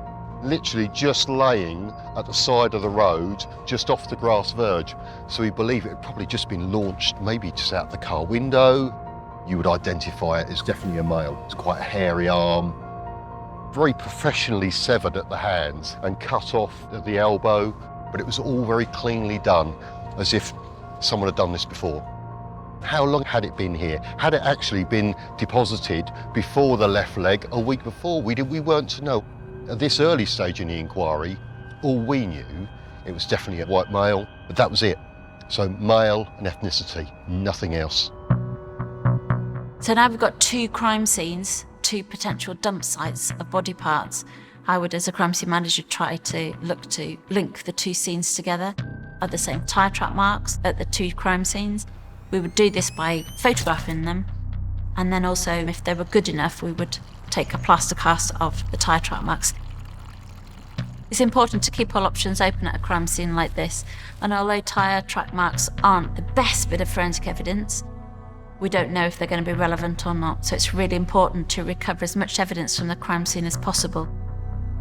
We're able to measure the distance between the 2 tracks to work out the potential size and the type of vehicle potentially, and depending on how worn they are, depends if they've got unique damage in them or not, and whether that unique damage has been replicated in the actual tyre tread.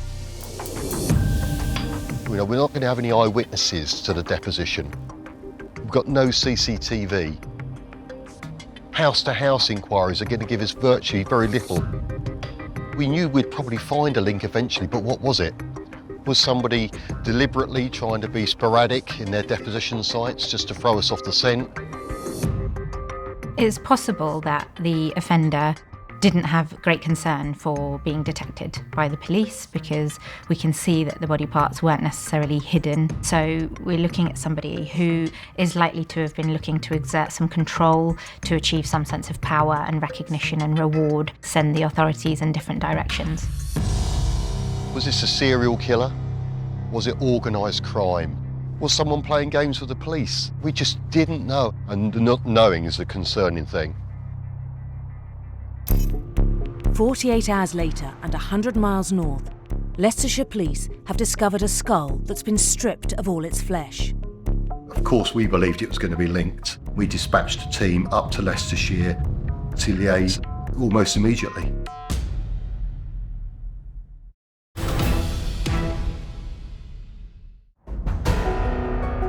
A killer is on the loose. Members of the public have discovered a dismembered leg and a forearm dumped in Hertfordshire. And Detective Sergeant Ian Siggery and his team have now been called 100 miles north to Leicestershire, where a skull has been found. The skull was found in a farmer's field, completely void of any skin, of any flesh, unlike all the other body parts. So we believe that the offenders had carried out the removal of all the flesh and the skin to that skull.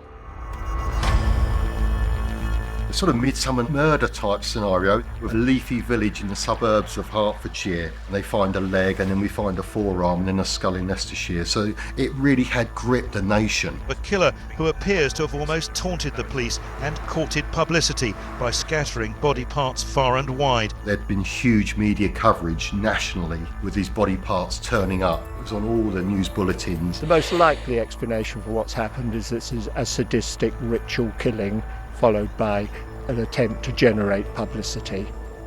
It was so high profile that everyone was alert to the fact that they're walking their dog and they came across something, they would have seen it in the news that week.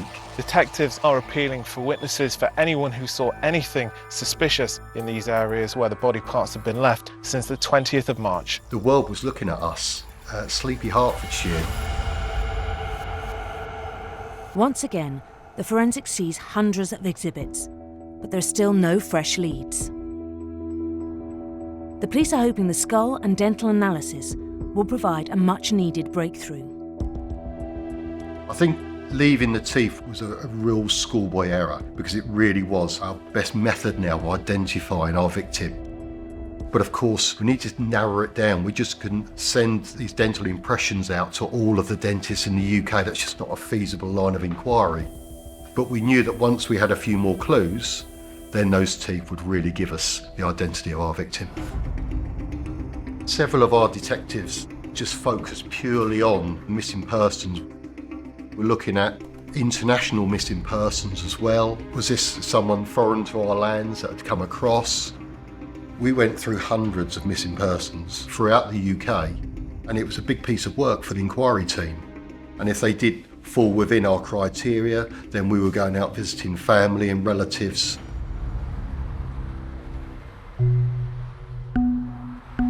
Every missing person inquiry that we looked into just drew a complete blank. When it came to it, didn't hit the complete criteria that we were looking at. It was quite disheartening at times because you often say you make your own luck in police investigations, but everywhere we went, we just came to a dead end. We'd failed on the DNA database, we hadn't recovered any hands, so we had no fingerprints to go on. We were getting no luck at all, we were getting no leads to who our victim was, who these offenders were. We couldn't make head nor tail of it really, to be quite honest. Really didn't have a clue. You begin to doubt your own investigative ability, and the pressure was certainly there, and I certainly felt the pressure. And of course, every day that ticked by, those offenders were still out there. As the pressure from the public and media is mounting, detectives turn to Professor Caroline Wilkinson, a specialist in cranial facial recognition. When the police can't identify bodies by the usual channels, then they'll often ask for a depiction to be produced, and then that's put out to the public in the hope that someone will recognise them, and then that will help the police to identify them. The police delivered to us the computed tomography scans of the skull. We worked from photographs of the original remains and the CT data. We worked on predicting facial features from skeletal analysis, and from that we look at the orbits and details of the orbits to tell us about how the eyes sit and where the corners of the eye are and how much it protrudes. For the nose, we look at the bones of the nasal aperture, and one of the unusual things with him is that what's called a nasal spine, which is a little pointed bit of bone at the base of the whole of the nose, is split into 2 points rather than one, and that suggests what's called a bifid nose, so that you can feel but mostly see a groove up the centre of the nostril, and that's an inherited feature. The process we use is anatomical, so we build the muscles of the face directly onto the skull. The shape and size of those and attachments and origins will be determined by the shape and proportions of the skull. You can see where there are strong muscle attachments because they leave marks on the bone. So that helps us with some of the big muscles of the head to see the overall shape of the face. Once you build the muscles of the face onto the skull, you automatically get different proportions and different face shapes. So it's a gradual build-up of muscles, then individual features, and then we use tissue depth averages to tell us about the overall soft tissue above the muscle structure to give you the skin layer, and then that gives you the finished face. As Caroline works around the clock to create a depiction of the victim, another body part is found in Hertfordshire. The fourth gruesome discovery in just 3 weeks. Police have actually blocked off the A10 heading northbound. This gruesome discovery was made in a lay-by by a motorist who stopped at lunchtime and found something in the woods. The police not actually revealing what they have found there, beyond the fact that it is a body part. Next call came in was the discovery of the leg in the lay-by on the A10. Main road, the A10 in and out of London, quite a large lay-by, just bordered with farmlands. A big search area for us, and an awful lot of litter, cigarette butts, crisp packets, sweet wrappers, absolutely anything that was alien to that rural location was seized by our forensic specialists. The amount of exhibits we had after that fourth scene was absolutely enormous. Police have now harvested thousands of exhibits, but have nothing that identifies a suspect or links the 4 crime scenes together. Sometimes you will have CSIs that will work for 10, 12 hours at a crime scene for 3 or 4 days, and none of their evidence actually comes to fruition, which can be quite soul-destroying sometimes. It's at this stage that we would then think even more outside the box, and we would consider more unique forensic techniques. We would consult with different forensic scientists for suggestions about what their evidence we might have recovered from the crime scenes. Is there any other evidence that we could potentially look for outside the normal DNA and fingerprints? So we would consider fibres. The investigative team came to the laboratory for a case conference to ask for assistance and seeing what kind of ways we could help them in terms of any scientific evidence that might help the investigation proceed forward at that point in time, as they had absolutely no clue or information regarding who may be responsible for this particular crime, or clue as to where this individual had been killed or dismembered. During the meeting, we were shown photographs of the body parts in the original packaging as they were found. And what became clear at that time was, whilst the body parts were being placed in these rubble sacks, they'd used gaffer tape or duct tape to actually seal and secure the packaging in place. Looking at that, it seemed to me at the time, potential line of inquiry would be to actually carefully remove the tapes that used to secure the packaging and see if there was any material such as fibres or indeed any other kind of trace evidence that was present on the adhesive side of the tape lift that had actually been secured or preserved at the time of the dismemberment and packaging. So the act of actually pulling the tape can create a static charge which attracts any fibres near to it to be drawn to the adhesive. The tape was carefully removed from the packages, put the adhesive side down onto a clear acetate sheet. It meant we could actually turn the thing over and examine it microscopically to see if there was any material there. What we were looking for was what we call fibre collectives, groups of fibres that appear to have originated from the same source. Entities that are probably somewhere between a tenth and a quarter the width of a human hair and less than a millimetre in length.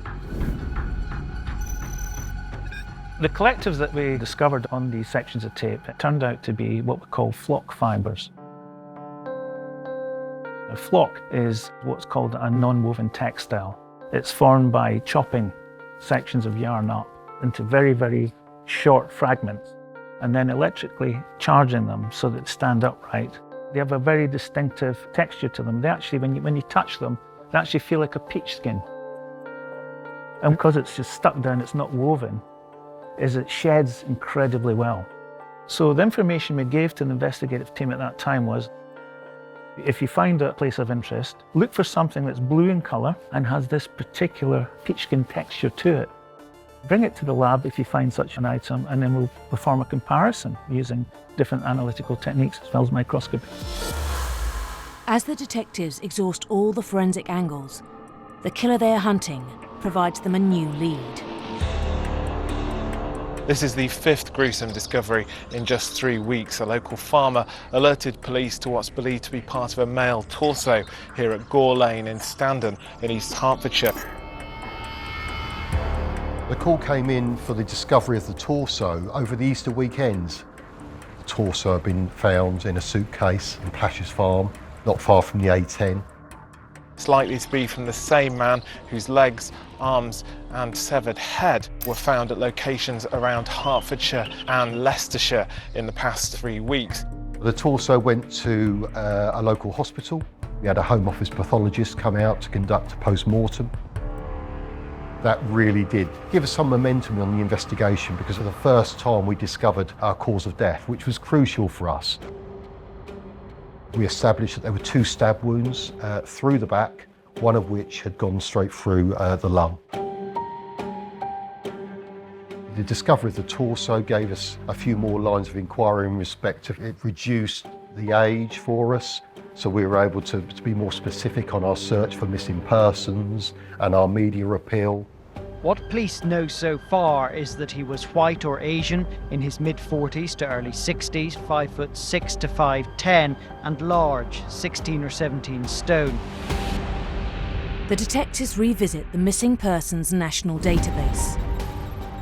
And whilst Caroline is completing her depiction of the victim, police are alerted to the recent disappearance of 49-year-old Londoner Jeffrey Howe. It was Jeffrey Howe's brother who reported him as missing, initially to Metropolitan Police Service, but then again to Thames Valley Police. And as soon as we looked at Jeffrey Howe's details, his age group and his weight, we just knew that this could be it. This could be our victim. Jeffrey Howe was adopted, so they weren't able to obtain familial DNA profile from his brother, so the police have to look at other ways to confirm that the deceased was actually Jeffrey Howe. The police came to us with an image of Jeffrey for what's called a craniofacial superimposition to be produced, where we superimpose the skull with the photograph to see how well the proportions and shapes match up. We position that based on where the orbits match the eyes, where the nasal aperture matches the nose, and look at how the jawline fits within his jawline in the photograph. In this case, everything matched up enough that it was consistent. We could say, yes, go ahead and try and do an identification. We had two of our detectives taking the dental impressions off to an expert who obtains Jeffrey's dental impressions from his dentist. I think it was about 4 or 5 o'clock the following afternoon before we actually officially identified Jeffrey as our victim. When Jeffrey's brother reported him as missing, he said that 2 people were living inside Jeffrey's flat, one by the name of Sarah Bush and the other one by the name of Stephen Marshall. And as soon as I heard the name Stephen Marshall, I was thinking, well, it can't be one of the same.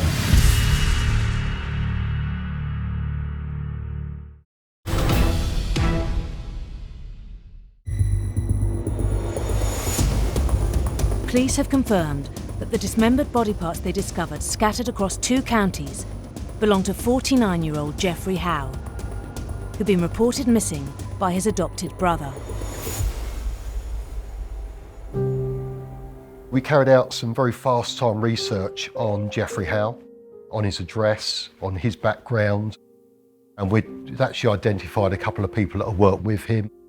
What we can say about Jeffrey, he was a really lovely, genuine man, hard-working, well thought of by his work colleagues and family, worked all his life in the kitchen sales arena, was good at engaging with people, was friendly, portrayed exactly what he was, a nice man.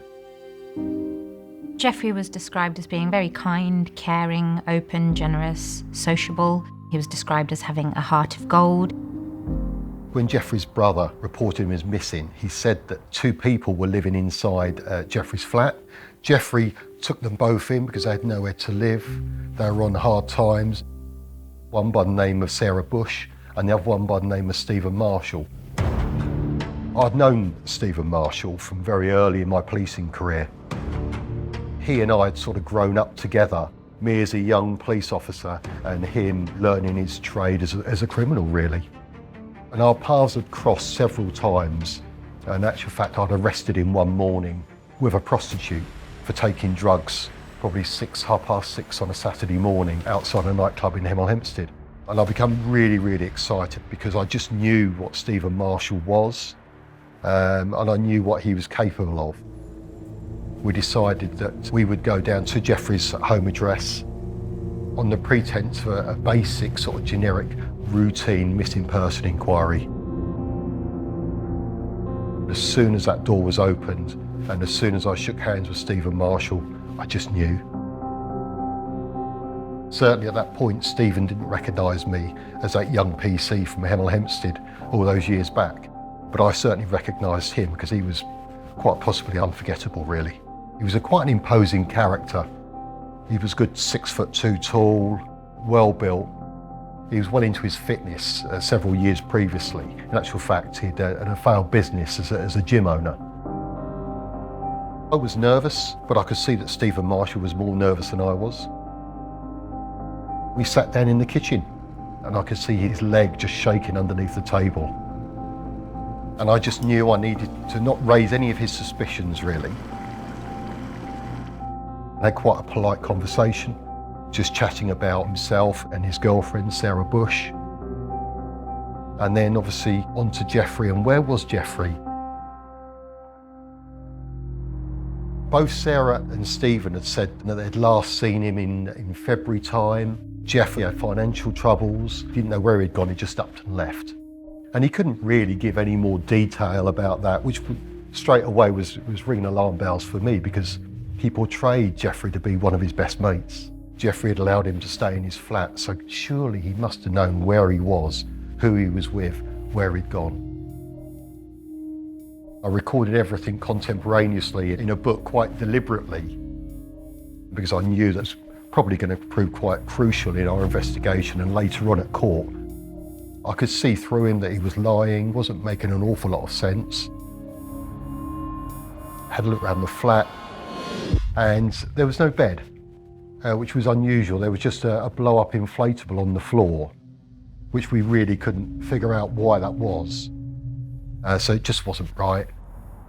I just knew that I needed to leave the flat just to give us a little bit of time to decide exactly what we were going to do. We had a brief discussion and I just said, look, it's Stephen and Sarah, I know it's them, get them in. We had a number of different officers outside, called them all in, and I just walked in and said, Stephen Marshall, I'm arresting you on suspicion of the murder of Jeffrey Howe. He recognised me at that point as being from Hertfordshire and said, I remember you now. Stephen Marshall was under arrest, Sarah Bush was under arrest, and then we took them back to Hertfordshire. Are you surprised to learn that Jeffrey Howe's been murdered? No comment. How did you feel when you found that he'd been murdered? No comment. Stephen Marshall refused to answer any of our questions, just made no comment to everything he was asked. Are you surprised that he's been murdered? No comment. What can you tell me in relation to his murder? No comment. Do you feel upset by his death? No comment. If he was an innocent man, why wasn't he helping us with our inquiries? Why wasn't he talking? Why wasn't he engaging with us? And do you feel upset by the fact that not only has he been murdered, but someone's chosen to dismember him and place parts of his body around the countryside? No comment. How does that make you feel? No comment. I think Sarah Bush was less comfortable with the cell block environment, less comfortable in telling the lies that Stephen Marshall was. He just knew he had to keep quiet, say nothing, and make the police prove it. Are you responsible for the killing and the dismembering of your friend Jeffrey Howe? If so, why did you kill and dismember Jeffrey Howe? No comment. It really was all the circumstantial evidence at that time, but we need hard and fast evidence. We need forensic evidence to say that was the scene. This is the room it took place in, and this is how it took place. The flat was deemed our crime scene. We couldn't really see too much signs of it being the scene of the murder. If someone's been murdered as brutally and as horrifically as Jeffrey Howe was, and then cut up into several different body parts, even if you've cleaned up as well as you can, it's highly likely that we will find a lot of blood at the scene, a lot of blood pattern distribution. We would lift the carpets up, would look in the floorboards to see if there's any traces of blood. Forensic scientists use ultraviolet technology to investigate the bedroom where the airbeds were. Once you started taking up carpets into the underlay, it just looked like brown staining. The forensic team utilised ultraviolet lighting that showed up just an excessive amount of blood. We took off skirting boards. In the grout in between the tiles, there was an excessive amount of Jeffrey's blood. They'd done a really good clean-up operation inside the flat, but not good enough to stump the forensic team. It was identified that the murder had taken place, we believe, inside the master bedroom. Dismemberment had taken place between the bedroom and the ensuite shower room. Maybe Jeffrey had fallen onto the bed. The mattress and the bed were just covered, very heavily soiled in Jeffrey's blood. So they had to get rid of those. As a result of our house-to-house inquiries, we identified a local resident that had seen a male a couple of weeks previously carrying a mattress from Jeffrey Howe's block of flats to a local bin store. It was fortuitous that on the day of the arrest, that resident was at home and saw us walking Stephen Marshall out from the flat. And she identified in her witness testimony that the bloke that she had seen carrying the mattress those weeks previously out to the local bin store was the same person that we'd arrested.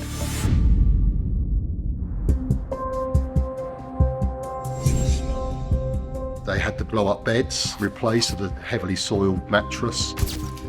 We now needed to link the missing beds, the blow-up beds, to the death and to the dismemberment. And that was where the fibre work came in. Unbeknown to us at that time, the material on the blow-up beds was going to prove absolutely enormous to the investigation. Dr. Ray Palmer identified various fibres in the duct tape used to wrap the first limb that was discovered in the blue rubble sack.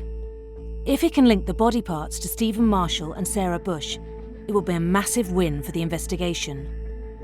The phone rang from one of the investigative team to say that they'd found a potential source for these flock fibres.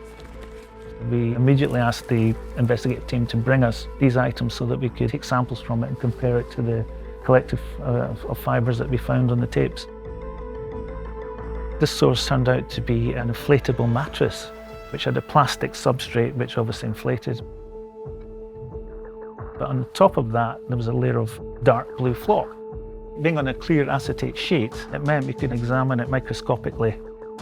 We take representative samples from the areas of flock that were on these items. These are then placed on a comparison microscope, which allows you to look at the reference sample from the mattresses against the fibres from the tapes that used to secure the packaging. In the event that the comparison microscopy shows no differences, then we move on to the next analytical stage, which involves the use of an instrument called a microspectrophotometer that compares the colour between the question sample and the control sample. Again, any differences, you would exclude it. In the event that you cannot exclude these samples by this form of comparison, then we will move on to another technique called Fourier transform infrared spectroscopy, which compares the chemical structure of the fibres down to the molecular level. Throughout this process, we've used this whole battery of comparative tests, and in each test that we performed, there were no differences between the samples. Consequently, we were very confident that these inflatable mattresses were the source of the collective fibres that we found on the tapes. Those blow-up beds must have been in that room at the time that Stephen Marshall dismembered Jeffrey Howe, wrapped up those body parts prior to discarding them. What they were actually doing was sealing in evidence relating to that particular environment. They would have been unaware of that. Once we'd identified and compared the flock collectives from the tapes, we went back to the tapes to see if there was anything else present. And we found a number of green polyester as well as maroon polyester collectives. Stephen Marshall had been known to wear some green polo shirts that had embossed with his old gymnasium that he once owned.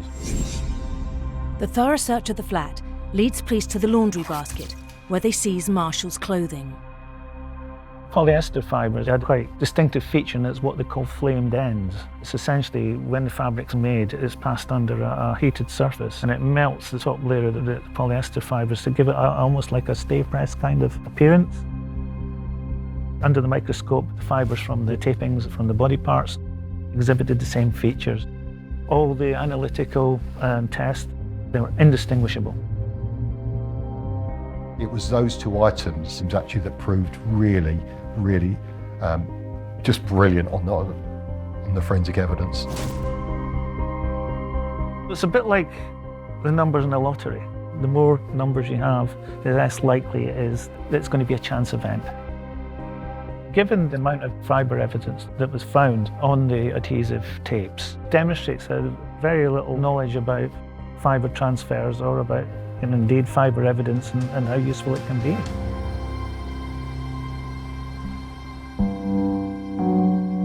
I believe he was a friend or an associate of yours. No comment. And my understanding is he's been quite kind to you in the past by allowing you to stay at his home address. No comment.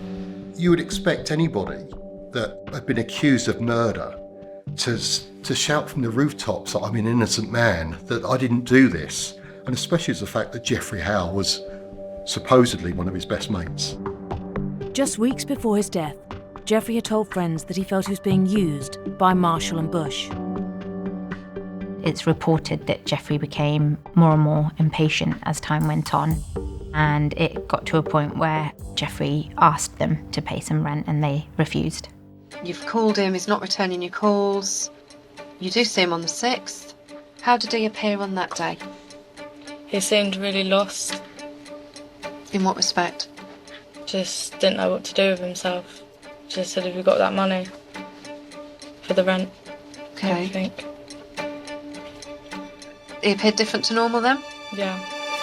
At the point at which the relationship between Stephen and Jeffrey soured, it's possible that Stephen decided that he wanted to almost eliminate Jeffrey so that he would still have access to the housing and the money and the food continually in the future. The physical forensic evidence is painting the picture of what happened to Jeffrey. Meanwhile, the digital forensic team makes discoveries which suggest the reason he was murdered. Well, our motive was to plunder Jeffrey Howe's assets.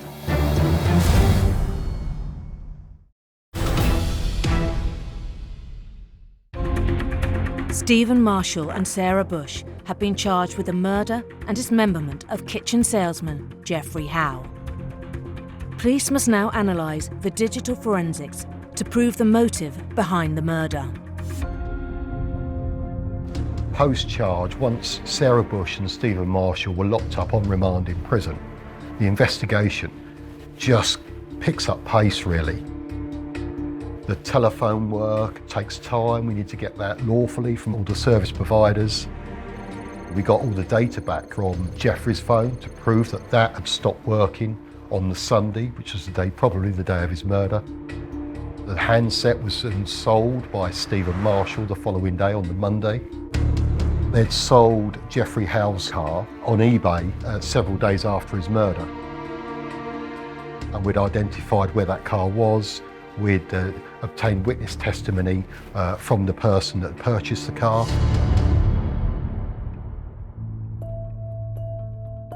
There was a handwritten receipt for the sale of a vehicle, and you can get really good fingerprints from paper. If the fingerprints are really fresh, you might be able to use certain magnetic powder on the paper, which will also develop any fresh fingerprints. So finding fingerprints on paper again would then potentially tie an offender to a transaction. You might also be able to use a treatment called ninhydrin, which is a chemical which turns fingerprints on paper into a purple colour. Scientists apply ninhydrin to the receipt, which reacts with the amino acid of the fingerprints, which subsequently turn purple. Several of the fingerprints revealed were a positive match to Stephen Marshall. Detectives investigate Jeffrey Howe's bank activity, which further supports the motive behind his murder. Sarah Bush had paid off a Cineworld account. She had opened up a Littlewoods catalogue account, made different purchases, tried to sell Jeffrey Howe's dining room table. It was worth about £4,000 or £5,000. They had completely plundered his bank account. Stephen Marshall had written out about 8 cheques, some to himself, some to Sarah Bush, and 6 or 7 cheques to a friend of his that he owed £800 to. In terms of taking petrol without paying for petrol, selling Jeffrey's car, ordering regular takeaways, cashing cheques in view of CCTV and so on. There's a juxtaposition with the very organised, planned, meticulous element with the killing, dismembering and distributing of body parts versus the frenzied spending spree that ensued. And perhaps that was an element of not being able to defer that gratification, so having sudden access to these resources, namely money, and wanting to go out and use them. They, in some ways, stopped thinking things through so fully and comprehensively and were almost distracted by the easy access to money. At that time, we knew that Stephen Marshall was the owner of a Seat Toledo, and that was forensically recovered back to one of our labs. Painstakingly gone through both for fibre work, fingerprints, DNA, and to harvest all of the exhibits out of that car. Forensic officers compare the tyre track casts taken at the deposition sites to the tyre tread of Marshall's Seat Toledo, but there is no match. However, what they discover in the boot of the car will be crucial to the investigation. We were just blessed to eventually find some blood. I think it was a worktop sample that Stephen has carried around in the boot of the car. and they found some staining on that and sent it off for DNA analysis. We were able to link Geoffrey Howe's blood to the boot of Stephen Marshall's car. That vehicle must have been used to transport the body parts across Hertfordshire up into Leicestershire for the deposition. We were able to do cell site analysis to track both Sarah Bush and Stephen Marshall up the M1 motorway, up towards Leicestershire and back again on the particular day that we say they deposited the skull. The trial was held at St Albans Crown Court. And I've got to say that when I saw him in the dock, he seemed to be a bit of a shadow of his former self, really, because I always saw him as a very imposing man. He appeared to me to be a broken man when he was sat in the dock. Stephen Marshall said, "Nothing to do with me, it's all Sarah Bush." But the telephony worker told us that Sarah Bush probably wasn't at the flat at the time of the murder. The time of the murder, we believe that she was away visiting a friend. The compelling evidence against Marshall finally brought on a confession. The evidence was so overwhelming that partway through the trial, Stephen Marshall just threw in the towel, gave up and realised that he was going to be convicted, and he pleaded guilty partway through the trial. It was so rewarding to hear that Stephen Marshall had actually said, "Yes, I did murder Geoffrey Howe." That was great for Geoffrey's family, it was great for the public, but it was good for the team to know that, we were right all along. The murder charge against Bush was withdrawn. She was sentenced to 3 years and 9 months for perverting the course of justice. Having confessed to the murder and dismemberment of Geoffrey Howe, Marshall told the court he had also dismembered other bodies.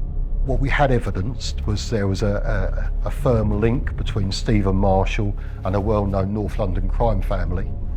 And other witness testimony was obtained whereby Stephen had told people that in actual fact he had carried out other dismemberments on behalf of this North London crime family. And this wasn't his first time. And this is why he'd become so proficient at dismemberment. Stephen Marshall was sentenced to life imprisonment with a minimum term of 36 years. Certainly one of the most high-profile investigations I'd ever been proud to be part of. It was a real team effort. We were blessed to have a real quality bunch of detectives on that case. It's never about one detective, it's all about the whole team around. It was really rewarding for the team. All the hard work that everyone had put into that case came to fruition. Stephen Marshall was a dangerous individual. I learnt lots from that investigation, and above all, probably learnt always to go with my gut feeling. One thing that came out of the investigation, and speaking to lots of family and friends of Geoffrey Howe, was how Stephen Marshall and Sarah Bush took advantage of Geoffrey Howe's good character. All Geoffrey tried to do was to help them and be friendly towards them. Just so sad that his life was taken away so early.